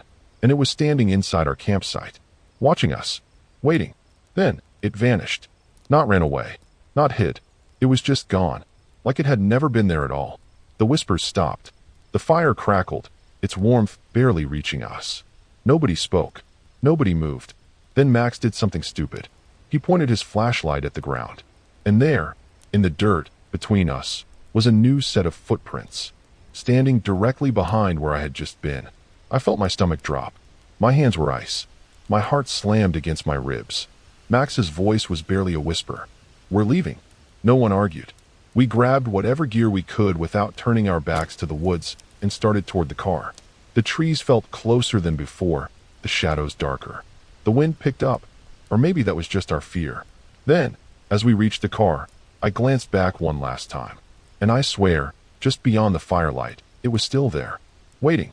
Smiling. I swear to you, I've never felt terror like that before. That thing, whatever it was watching us. Standing just beyond the reach of the fire, still, quiet, waiting. The second we turned our backs, I felt it move. You ever feel something without actually seeing it? That raw, instinctual primal fear? That's what this was. My gut was screaming at me to run, but running meant turning my back. And turning my back felt like an invitation to die. Max was already at the car, fumbling with the keys. KJ and Lena were right behind him, shoving gear into the trunk without caring if it fit. Me? I couldn't look away, because if I did, I knew it would get closer. Then it spoke again. Help me. But this time, it used my voice. I froze. My voice. The exact same tone, pitch, everything. Like a perfect recording. Lena gasped. Harper, get in the car. Now. I took one shaky step back, my foot crunching on dead leaves. The whispering started again. All around us. Lena yanked the car door open and practically threw herself inside. KJ jumped in right after. Max was shaking so bad, he could barely get the keys in the ignition. I took another step back, then the sound changed. No more whispers. No more voices. Just breathing. Slow, deep, wet breathing. Right. Behind. Me. I ran. I threw myself into the back seat, slammed the door shut, and screamed, "Drive." Max didn't hesitate. He turned the key, floored the gas, and the car skidded forward, tires kicking up dirt and gravel. And that's when I made the second worst mistake of my life. I looked out the window. At first, there was nothing. Just the trees flying by, our campsite fading into the distance. Then it moved. A blur of pale, twisted limbs, long fingers curling as it sprinted on all fours. Fast. Too fast. It was keeping up with us. Max floored the gas. The car jerked forward, the engine screaming. The thing moved faster. Lena was sobbing. KJ was muttering under his breath, whispering, "Oh my God! Oh my God!" I could barely breathe. The road was a narrow, winding trail, trees on both sides, the darkness pressing in like a suffocating blanket. And that thing, it was still there, running beside us. Its head jerked toward me, not naturally, like its bones didn't fit right under its skin. Then it did something that still haunts me to this day. It smiled. No lips, no real mouth, just the skin of its face splitting open. Rows of sharp, jagged teeth stretching too wide. Then, it veered toward the car. Slam. The whole vehicle lurched sideways. Max fought to control the wheel, swerving just before we crashed into a tree. The thing hit us again. Harder. We screamed. Then, just when I thought it was going to tip us over, the road opened up. A break in the trees. The dirt path turned into pavement. Civilization. The thing stopped. Like there was an invisible line it couldn't cross. I turned back, gasping for air, and it was gone. Not running away. Not retreating into the woods. Just gone. We didn't stop until we reached a gas station miles away. We sat in that parking lot, silent, shaking, trying to process what the hell had just happened. Nobody spoke. Nobody moved. Then, finally, KJ whispered, "Tell me that was a bear." Lena let out a hysterical laugh. "Yeah, sure. A bear that can talk and run 40 miles per hour." Max was still gripping the wheel, so tight his knuckles were white. "We need to go home." No one argued. We drove straight to Chicago that night. Didn't sleep. Didn't stop. Didn't talk about what we saw. Not until later. And when we did, we all said the same thing. It knew us. It spoke in our voices. And worst of all, when we looked back at our phones the next morning, we had voicemails from an unknown number. The first one, just breathing. The second, "Help me," in my own damn voice. You'd think after something like that, we'd just move on, right? Get back to our normal lives. Pretend it never happened. Yeah, that's what I thought too. But the thing about real horror is that it doesn't just go away. It follows you. It waits. And sometimes, it finds a way back in. None of us wanted to talk about it the next morning. We sat in Max's apartment in downtown Chicago, staring at the wall, drinking coffee like it was some kind of cure for whatever the hell we had just been through. And then, Max checked his phone. His face went pale. "Guys," he whispered, "I have a missed call." We all froze. Lena swallowed hard. "From who?" He turned his phone toward us. "Unknown number." "That's not funny," KJ said, but his voice wasn't steady. Max hit play. The room went silent. For the first few seconds, there was nothing. Just static. Then, the breathing started. Slow. Wet. Wrong. Max's hands shook. Then the voice came. "Help me." We jumped. Not because it spoke, but because it was Max's own voice. Perfectly replicated. Every inhale, every tiny hesitation. Like it had recorded him. Like it knew him. KJ shot up from the couch, his chair scraping against the floor. "Nope. Nope. We're done. We are not doing this horror movie bullshit. We delete the messages. We forget everything. We move the hell on." Lena's hands were clenched into fists. "You don't get it, do you?" She grabbed her phone. And she had one too. Same unknown number. Same breathing. Same words. But this time, the voice was hers. That's when I lost it. I checked my phone, my skin crawling. I had one too. I already knew what it was going to say. And when I hit play, "Help me," in my own damn voice. Panic set in fast. Max was pacing. KJ was cursing under his breath. Lena was crying. I was somewhere else. Back in the woods. Back in that godforsaken clearing, where something had whispered my name and smiled at me through a mouth that wasn't real. "We need to destroy our phones," I whispered. KJ laughed, but it wasn't real. "Yeah? And then what?" "It calls us on the F*King landline." "We need to go back," Lena said suddenly. I snapped my head toward her. "Are you out of your goddamn mind?" Her eyes were wild. "We left something behind." "I know we did. We didn't break the circle. We didn't do anything to protect ourselves. We just ran. And it followed us." She wasn't wrong. But the thought of going back, Back to those woods. Back to it. No. No way. KJ ran a hand through his hair, his face unreadable. Even if we wanted to, we can't. We don't even know what we'd be looking for. Maybe we don't have to go back, Max said. We all turned to him. He was staring at his phone again. I don't know why I didn't think of this sooner, he muttered. But I traced the number. My stomach dropped. And he looked up. His face was white as a sheet. It's coming from inside Chicago. The room went dead silent. My heart was pounding in my ears. That's not possible, I whispered. Max turned the phone around, and the GPS showed exactly where the calls had been coming from. A location less than 2 miles away. A place we all knew. Our damn hotel. We didn't go. We weren't that stupid. Instead, we turned our phones off, threw them into a dumpster, and got the hell out of Chicago. We all went our separate ways after that. KJ moved to Texas. Max transferred to a different job in Seattle. Lena quit social media, stopped answering calls from unknown numbers. And me? I wish I could say it's over. I really do. But 2 weeks ago, I bought a new phone. New number, new plan. And yesterday, I got a voicemail. No caller ID. No number. Just static. And then, right at the end, help me. In my own voice. I don't know what it wants. I don't know if it's really here or if it's just messing with me. But I do know one thing. It's not over. And if you ever go camping, if you ever hear whispers in the woods, if you ever get a voicemail from a number you don't recognize, don't listen to it. And whatever you do, don't answer.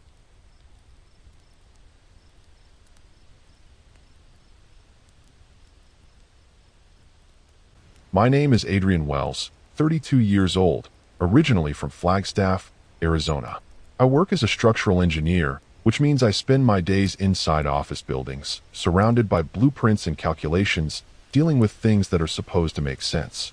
But when you live in a city like Chicago, you realize that not everything fits neatly into an equation. Cities have layers, history buried beneath pavement and steel, stories that don't always stay in the past.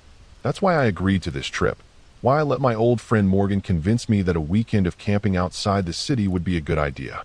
He said it'd be a way to escape, to disconnect from the constant hum of life in Chicago, to breathe something other than car exhaust and air-conditioned office air. I don't even like camping. Never have. I grew up around forests. Yeah, but that never made me feel at home in them. The woods are unpredictable, full of things that don't care about you. Things that can disappear you if you're not careful. But Morgan had a way of making everything sound like an adventure, and he wasn't the only one going. There was also his girlfriend, Sasha, and her cousin, Eric, a guy I barely knew but had met once or twice at parties.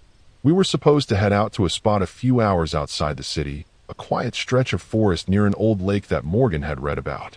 Not a state park, nothing official, just a forgotten place, tucked away beyond roads that didn't have names. Those kinds of places always seem like a good idea until you're actually there, until the sun goes down, and you realize just how far you are from anyone who could help if something went wrong.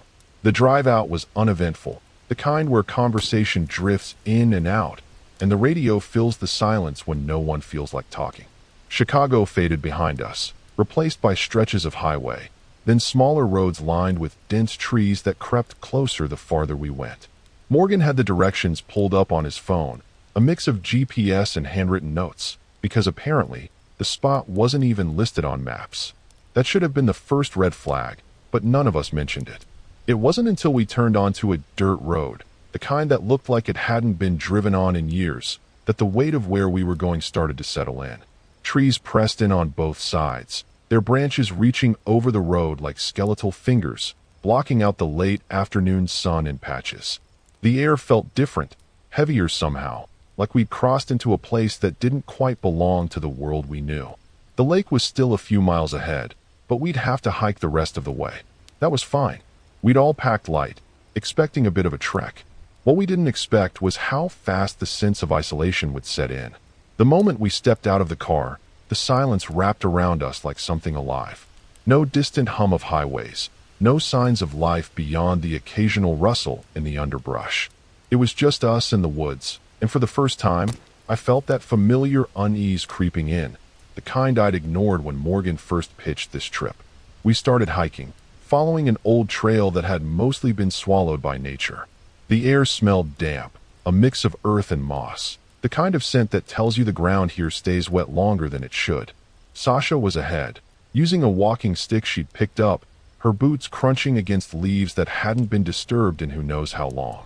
Eric stayed close to her, carrying most of the gear, while Morgan and I lagged behind. He kept glancing at his phone, checking the signal, frowning when he saw there was none. "Should be close," he said, not sounding entirely convinced. That's when I noticed something was off. The trees ahead looked different. Not just old, but wrong.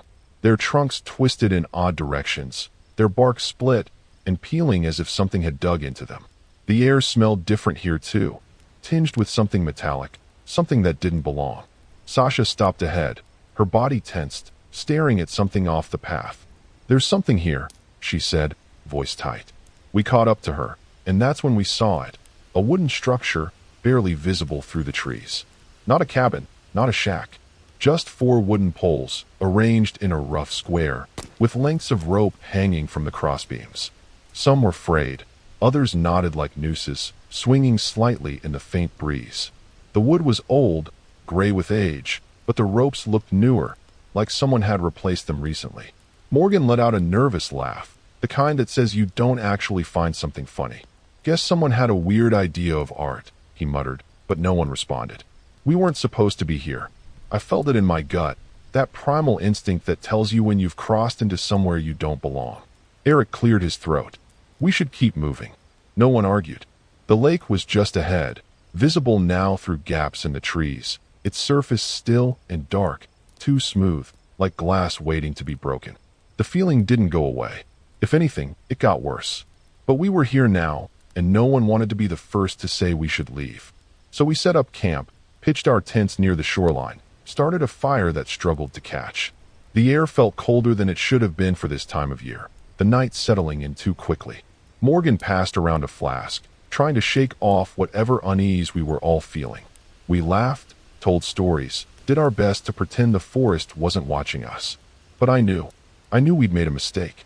And when I looked back toward the path, back toward where we had come from, I could barely see the outline of that wooden frame in the distance, the ropes still swaying, even though there was no wind. The fire crackled, but it didn't feel warm enough. The cold had settled in too deep, like it was creeping out from the ground itself. I sat close to the flames, rubbing my hands together, watching the others try to act normal. Morgan took another swig from the flask and passed it to Sasha, who hesitated before drinking. Eric was sharpening a stick with his pocket knife, his eyes fixed on the fire, not really paying attention to any of us. No one wanted to talk about the wooden structure we had seen. No one wanted to acknowledge how wrong this place felt. But the silence said it all. It was thick, heavy, pressing against us like the weight of the trees themselves. At some point, Morgan tried to lighten the mood. "All right," he said, forcing a grin. "Since we're in the middle of nowhere, it's only right that we tell some scary stories. Who's got one?" Sasha rolled her eyes. "We're already in a scary story, Morgan." Eric smirked. "Yeah, it's called 4 Dumbass Ignore Every Red Flag and End Up in a Horror Movie." I laughed, but it felt hollow. Morgan didn't seem fazed. "Come on, it's tradition." He looked at me. "Adrian, you got one?" I shook my head. "Man, I think this place is creepy enough without adding to it." But Morgan wasn't going to let it go. He took another sip from the flask and leaned in. "All right, fine. I'll go. I read this thing online a while back. There's this legend about a place near here. No one knows exactly where, but it's supposed to be deep in the woods, hidden away. They call it the Echo." I didn't like where this was going. Morgan's voice dropped, getting more serious. "The story goes that it's not really a place. It's more like an event. A thing that happens when the forest decides to let you see it. People say if you find yourself in the wrong part of the woods, at the wrong time, you'll start hearing things. Not just sounds, your own voice. Like something's repeating everything you say, but it's always just a little off. A little too slow, a little too quiet. And if you try to follow it, if you try to find where the voice is coming from, you disappear." Sasha shivered and pulled her jacket tighter. "Jesus, Morgan, read the room." Eric scoffed. "That's just some Reddit nonsense." Morgan shrugged. "Probably. But who knows? A lot of weird stuff happens in the woods." I stared into the fire, trying to shake the growing unease curling in my stomach. The thing was, I had heard of the Echo before. Not online, not in some made-up story. My grandfather used to tell me something similar when I was a kid, back in Arizona. He said the land remembers. That sometimes, if you're unlucky, the land will try to show you something it shouldn't. And when it does, you either listen or you run. The wind picked up, rustling the branches overhead, sending a soft whisper through the trees. It almost sounded like words. I glanced at the others to see if they had noticed, but no one reacted. Maybe I was just imagining things. Maybe the story had gotten to me more than I wanted to admit. I stood up, stretching. I'm going to take a piss. Morgan raised his flask in mock salute. Don't get lost. I stepped away from the fire, heading toward the edge of the trees. The darkness swallowed me fast, the night thicker out here, heavier. The air was damp, the smell of the lake stronger now that I was away from the smoke. I unzipped my jacket, rubbing my arms to warm up, and found a spot just beyond the first few trees. As I finished, I heard something. A voice. Faint. Distant. It was Sasha. I turned, frowning. She was back at the fire, talking to Morgan and Eric. But I had just heard her voice. From somewhere deeper in the trees. I took a step back. The wind shifted. Then I heard it again. Adrian. My stomach clenched. It wasn't just Sasha's voice. It was my name. But something was wrong with it. It sounded stretched, like it had been pulled through water, warped at the edges. My body went cold. I turned and walked back toward camp, trying not to rush, trying not to make it obvious that I was freaking out. The fire came into view, warm and golden against the black of the forest. Morgan looked up. Damn, man, you good? You look like you just saw a ghost. I forced a laugh. Nah, just cold as hell out there. I sat down, my hands still shaking slightly. I didn't tell them what I had heard. I didn't sleep much that night. Every time I closed my eyes, I thought about that voice. The way it had said my name like it wasn't supposed to. Like it was testing it out, trying it on. The wind outside sounded too much like whispers, and every time a branch cracked in the distance, I felt like something was watching.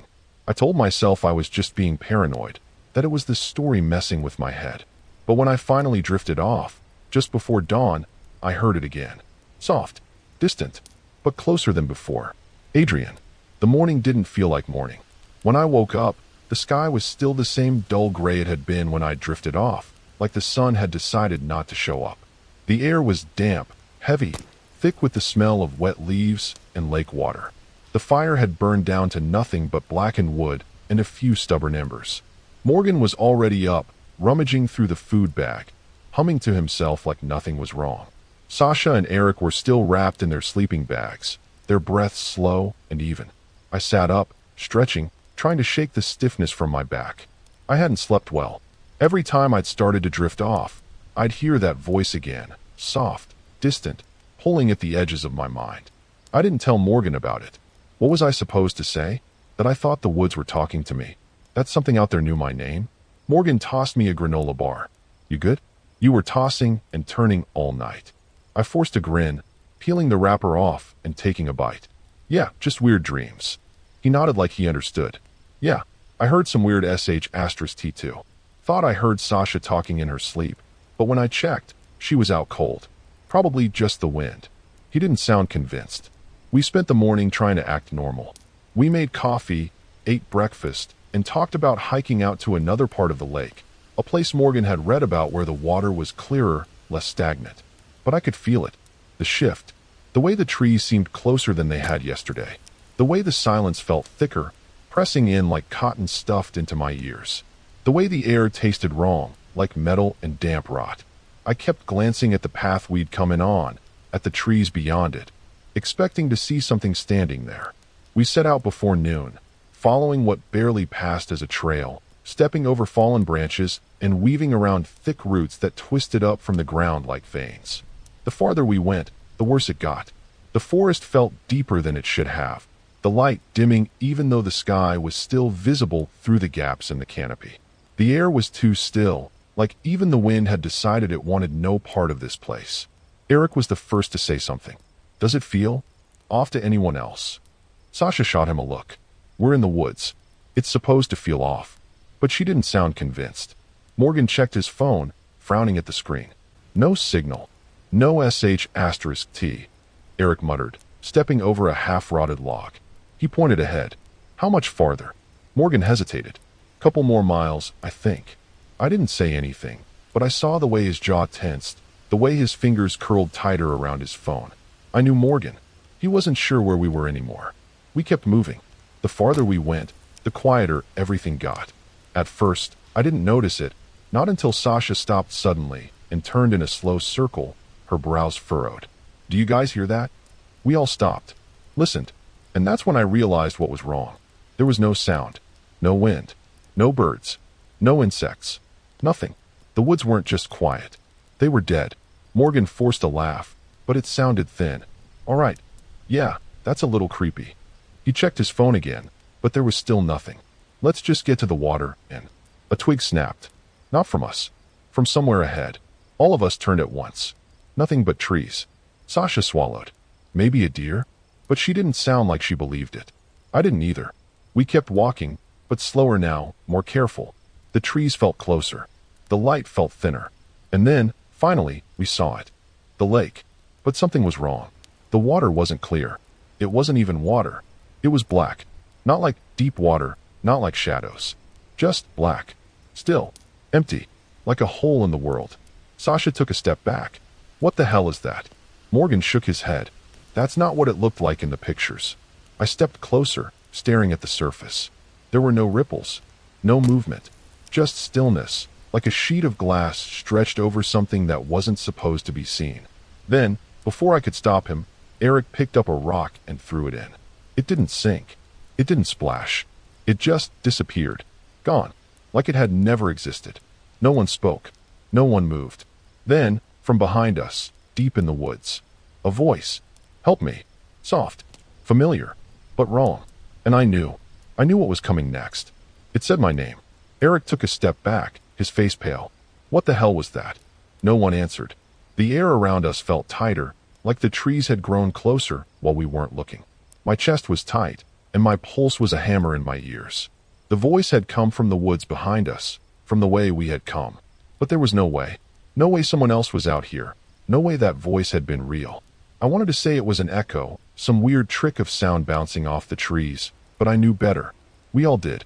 Morgan shook his head and forced a laugh, but it was the kind of laugh people make when they're trying to convince themselves everything is fine. It's probably just he didn't finish. The wind had picked up, a slow, crawling breath through the branches that made the leaves shift just enough to let in more light. And for a second, just a second, I saw something between the trees. A shape. Tall, thin, too still. Then the leaves moved again, and it was gone. Sasha grabbed my arm. Her fingers were ice. We need to leave. I nodded. Yeah, now. Morgan hesitated, but when he saw the look on my face, he didn't argue.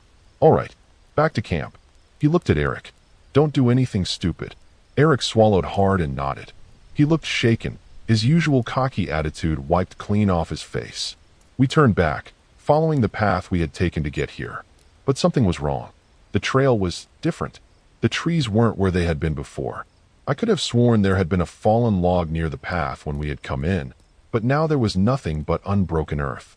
The undergrowth was thicker, the spaces between the trunks tighter, like the forest itself was shifting around us.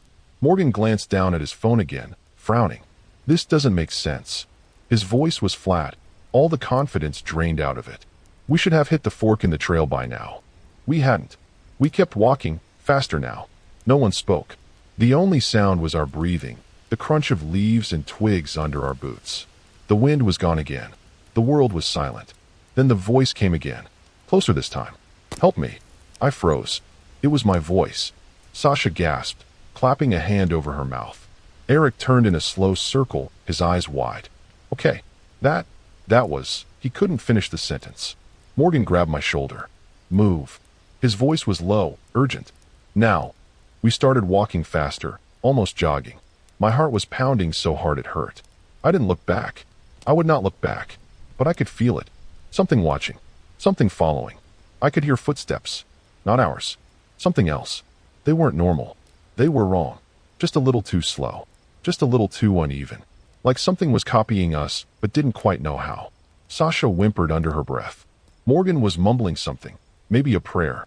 Maybe just cursing himself for bringing us here. Then the trail ended. Just ended. We stood there, staring. There was no path ahead, no break in the trees. It was just dense forest, thick and unbroken, like no one had ever walked through here before. But that's not. Morgan's voice cracked. That's not possible. This is the way we came. I turned slowly, and that's when I saw it. The lake. Behind us. Right where we had been standing 5 minutes ago. And the water wasn't still anymore. It was rippling. Something was moving under the surface. Something big. A hand broke the surface. Not a human hand. Not right. The fingers were too long. The skin stretched too tight over the bones. It reached, grasped, then another hand surfaced beside it. And then another. The lake was full of them. Sasha screamed. We ran. We didn't care where we were going anymore. We just ran.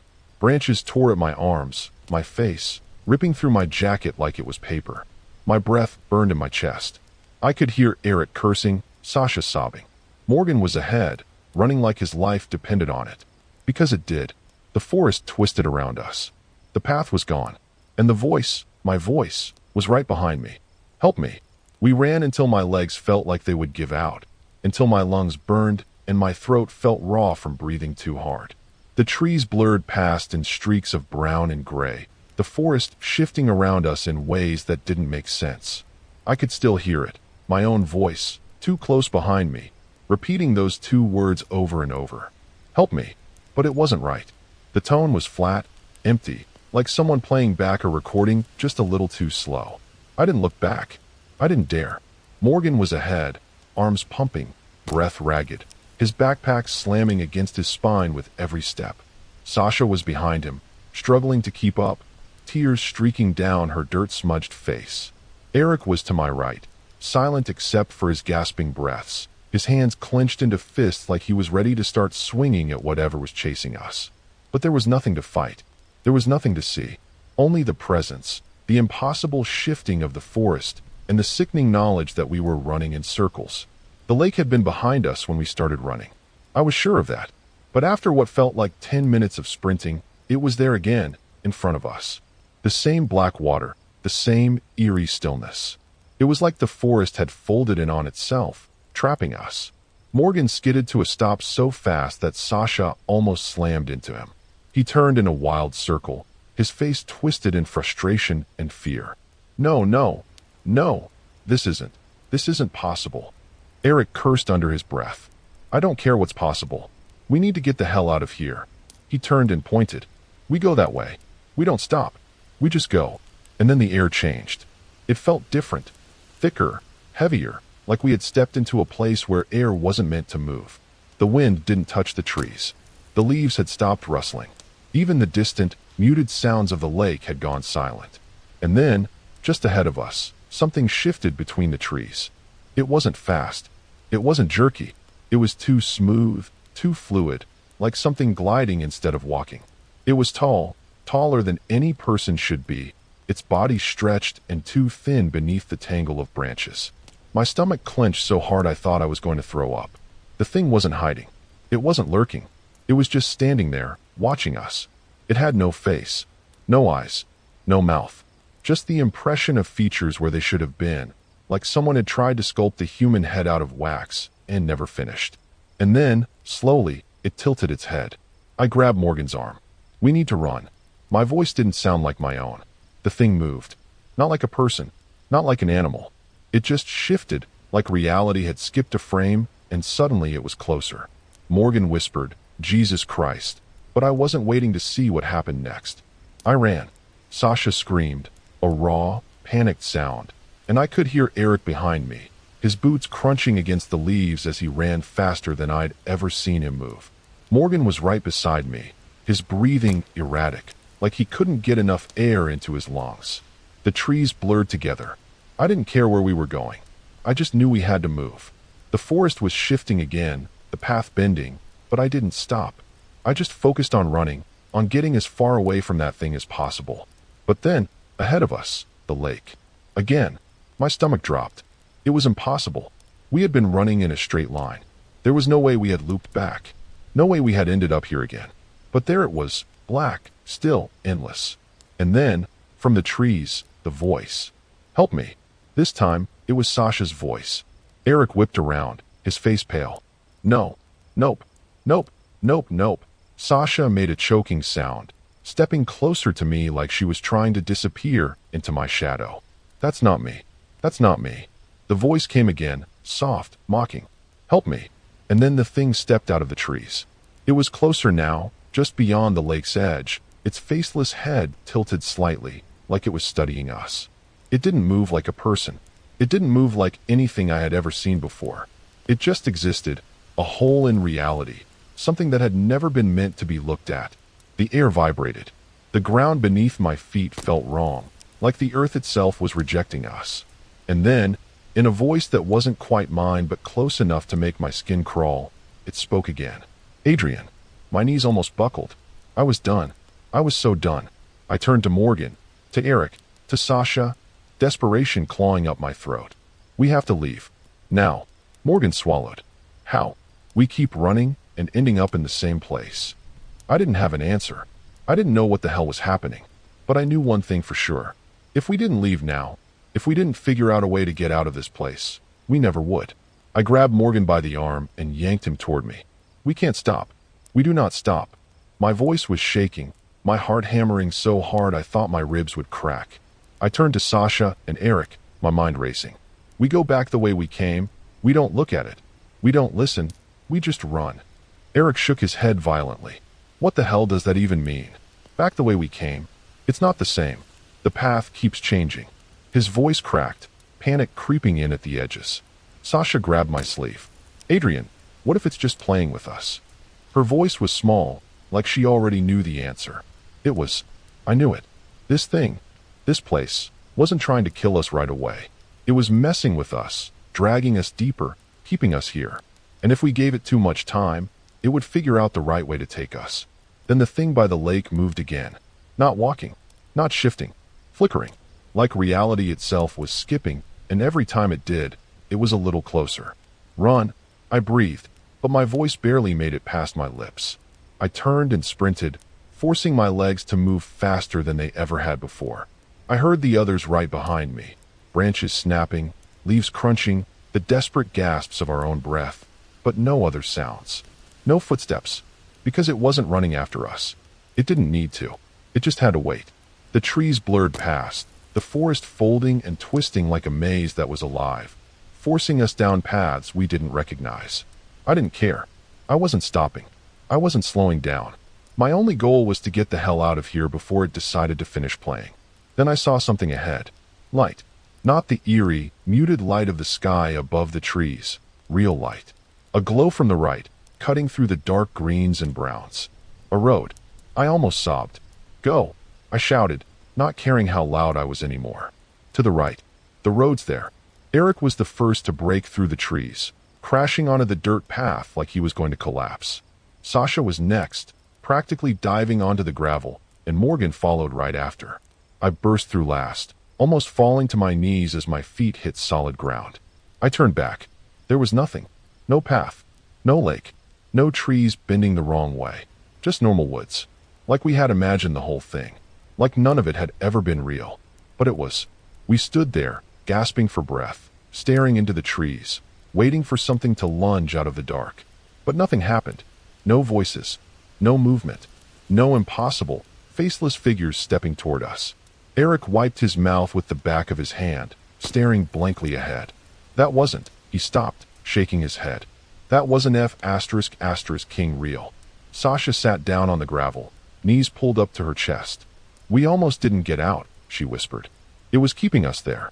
Morgan finally spoke. It didn't chase us. He looked at me, his face pale. It didn't need to. I swallowed the lump in my throat. It was waiting for us to give up. And I knew, deep down, that's what had almost happened. If we had hesitated for too long, if we had let it pull us just a little deeper into whatever wasn't supposed to exist in those woods, we wouldn't have made it out. No one said anything after that. We walked. Fast. Didn't stop until we saw the car. Didn't stop until we were inside, slamming the doors shut, locking them even though that wouldn't have made a difference. Morgan started the engine with shaking hands, and none of us looked back as we drove away. It wasn't until we were back in Chicago, back in civilization, back in a place with street lights and buildings and noise, that I let myself breathe again. We didn't talk about it. Not really. Not in detail. Because what were we supposed to say? That we found something in the woods that shouldn't exist? That it took our voices, our names, that it twisted the forest around us like we were in its mouth, being chewed up slowly? Morgan never brought up camping again. Sasha stopped going anywhere near the woods. Eric moved to the West Coast a few months later, and when I asked him why, he just said, I needed to be far away from that place. And me? I tried to forget. I really did. Until last night, when I woke up to a notification on my phone. A voice message from an unknown number. I shouldn't have played it. I know that now, but I did. And the second I pressed play, my own voice whispered back at me, help me.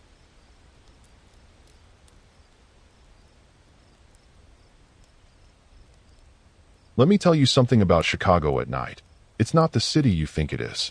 Sure, during the day, it's all deep dish pizza, tourists taking selfies at the Bean, and the smell of hot dogs floating through the air. But once the sun goes down, this place changes. There are pockets of Chicago that don't feel right. Places where the streetlights flicker too much, where the alleyways seem darker than they should be, where people go missing and no one talks about it. I never used to believe in that kind of thing. I thought it was all urban legends, stories meant to keep people from wandering where they shouldn't. But that was before I saw what I saw, before I lost someone to it. My name's Zeke Holloway, 29 years old, born and raised in Cleveland, Ohio, but I moved to Chicago a few years ago for work. I wasn't some horror junkie or a guy looking for trouble. I was just a bartender. I worked at a spot called the Rusty Nail, a dive bar that clung to the edges of the city, sitting right on the border of a neighborhood no one liked to talk about. And that's where this nightmare started, with a guy who walked into my bar and never walked out. It was a Wednesday night, slow as hell, only a few regulars nursing their drinks. The place smelled like cheap beer and old wood, and the only sound was the low hum of music from the broken jukebox. And then he walked in. I noticed him right away, not because he looked scary, but because he looked wrong. Not like a monster or some horror movie thing. Just off. He was too pale, his skin almost gray under the dim bar lights. His clothes looked clean but outdated, like something out of a 1950s newspaper ad. A white button-up, slacks, shiny black shoes. No jacket, even though it was freezing outside. And his eyes? Black. Not completely, but the irises were so dark they almost disappeared into the pupils. He walked in slow, deliberate, sat in the farthest corner of the bar, back against the wall. Didn't say a word. Didn't order a drink. Just sat there, watching. Now, I've dealt with weirdos before. Drunks, tweakers, guys looking to start fights. But this was different. This guy didn't look drunk. Didn't look high. He looked hungry. I walked over, pulling out my notepad. What can I get you? Nothing. He just stared at me. I cleared my throat. You good, man? Finally, he smiled. It was small, tight, forced, like he had practiced it in a mirror but never quite got it right. Then, in a voice too smooth, too precise, he said, I'm waiting for someone. I felt a chill creep up my spine. Something about the way he said it made my stomach twist. I forced a nod and backed away, glad to be out of his gaze. And that should have been the end of it.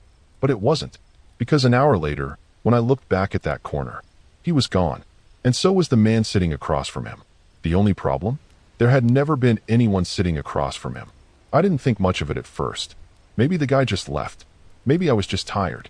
But then I checked the security cameras, and that's when things stopped making sense. The footage showed the man arriving, sitting in the corner, staring. But then, about an hour in, something changed. The video got glitchy. The footage skipped. 1 second, the man was alone. The next, there was someone else sitting with him. A man in a dark hoodie, face blurry, unrecognizable. And then, they were both gone. No footage of them standing up. No footage of them leaving. Just gone. Like they had blinked out of existence. I should have left it alone. But I didn't. The next day, I showed the footage to my coworker, Danny. He watched it twice. Didn't say a word. Then he pushed the laptop back toward me and shook his head. Forget it, Zeke. His voice was low, almost a whisper. I frowned. What do you mean, forget it? This doesn't make sense. He leaned in, eyes darting toward the door like someone might be listening. You ever hear about the black-eyed men? I felt a cold weight settle in my stomach. No, you don't want to. I stared at him. Danny, what the hell are you talking about? He sighed, rubbing a hand down his face. There's things in this city, man. People who don't exist. They show up in places like this, places where nobody's watching too close. And when they decide they want you, you disappear. I laughed, but it sounded fake as hell. Come on. That's some conspiracy *T. Danny didn't laugh. He just stared at me. And then, in a voice lower than before, he said, "Did you check your phone?" My stomach dropped. Because no, I hadn't. And when I pulled it out of my pocket, I had a new message. From an unknown number. No text. No call history. Just a voice memo. I hit play. For 5 long seconds, there was nothing but static. Then, in a voice too smooth, too precise, I heard, "I'm still waiting, Zeke." I dropped the phone like it had burned me. Danny cursed under his breath. "You're screwed, man." I shook my head, my pulse pounding. No, this is a joke. Someone's messing with me." Danny didn't answer. And then, the lights flickered. Not like a normal power surge. More like something was in the room. And that's when I saw it. Through the bar's front window, a man in a white button-up, standing across the street. His face split into a too wide smile. Then, in the reflection of the glass, I saw someone standing behind me. I couldn't move. My reflection in the window looked like a frozen photograph. Eyes wide, face pale, breath caught somewhere between my lungs and my throat. But behind me, there was something else. The bar had been empty. I knew that. It was late, and Danny and I were the only ones left. But in the glass, just over my shoulder, I saw it. A figure. Tall, still, blurred like bad reception on an old TV. Not just out of focus, wrong. The shape of a man, but something about it didn't sit right, like it was struggling to hold itself together. And then it moved. I spun around so fast I nearly knocked over a bar stool. Nothing. The bar was empty. Danny saw my face. He didn't even have to ask. "Yeah," he muttered. "That's how it starts."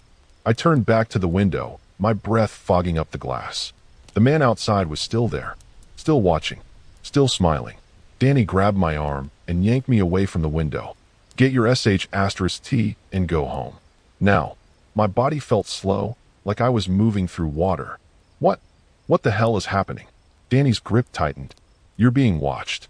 That word hit me hard. Because deep down, I already knew. I'd felt it since the moment that man walked into the bar. Since I found out there had been someone sitting with him. Since I got that damn message. I grabbed my jacket, barely remembering to shut off the lights before I rushed out the door. Danny locked it behind me, shaking his head. "You don't look at them. You don't talk to them. You never let them know you see them." The wind had picked up outside, but it wasn't cold. It was heavy, thick. Like the air itself was pressing down on me. I looked across the street, but the man was gone. I checked both ways. Nothing. No sound. No footsteps. No sign he had ever been there at all. I should have gone home. I should have jumped in my car and peeled out of there without looking back. But instead, I checked my phone again. And I had another message. No number. No caller ID. Just 3 words. "Don't run, Zeke." The wind stopped. And in that sudden, awful silence, I realized something. There was someone standing right behind me. I didn't turn around. I couldn't. Every instinct in my body was screaming at me. Don't look. Don't acknowledge it. Don't give it a reason. But I could feel it. Right there. Close enough that if I took 1 step back, I'd touch it. The world around me felt wrong. The air was thicker, heavier.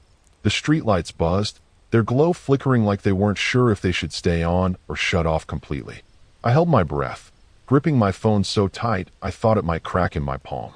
Then, in that same too smooth, too perfect voice, it whispered, "I told you not to run." I ran. I didn't care what Danny had said. I didn't care if it was a mistake. I ran. The sound of my own footsteps pounded in my ears as I sprinted down the empty street. My car was parked 2 blocks away, but it might as well have been 2 miles. I didn't look back. Didn't check to see if it was following me. But I could feel it. Not footsteps. Not breathing. Just a presence. Like something massive was right behind me, waiting for me to slow down. Then my phone buzzed in my hand. Another message. I didn't want to look, but my eyes flicked down anyway. And for the first time in my life, I almost tripped over my own feet. Because the new message wasn't text. It was a photo. A photo of me, running, from behind. Someone, or something, was taking pictures of me in real time. A sharp spike of terror shot through my chest. I turned the corner, my car finally coming into view. Fumbled for my keys. Nearly dropped them. Another buzz. Another photo. Closer this time. I swung the car door open and threw myself inside, slamming the lock button. Panting. Sweating. And then, for some stupid reason, I looked up, and there it was, standing in the glow of a flickering street lamp, watching me, not chasing, not running, just standing. It didn't look like the man from the bar anymore. It was taller, thinner. Its limbs looked too long, its posture too unnatural. But the worst part? The part that made my stomach lurch and my blood turn to ice? It was smiling, mouth too wide, like the skin of its face was being stretched from the inside. And its eyes, those black, depthless pits, were locked onto mine. I slammed the car into reverse so fast my tires screeched. Spun the wheel, fishtailed into the street. Another message. I couldn't help it.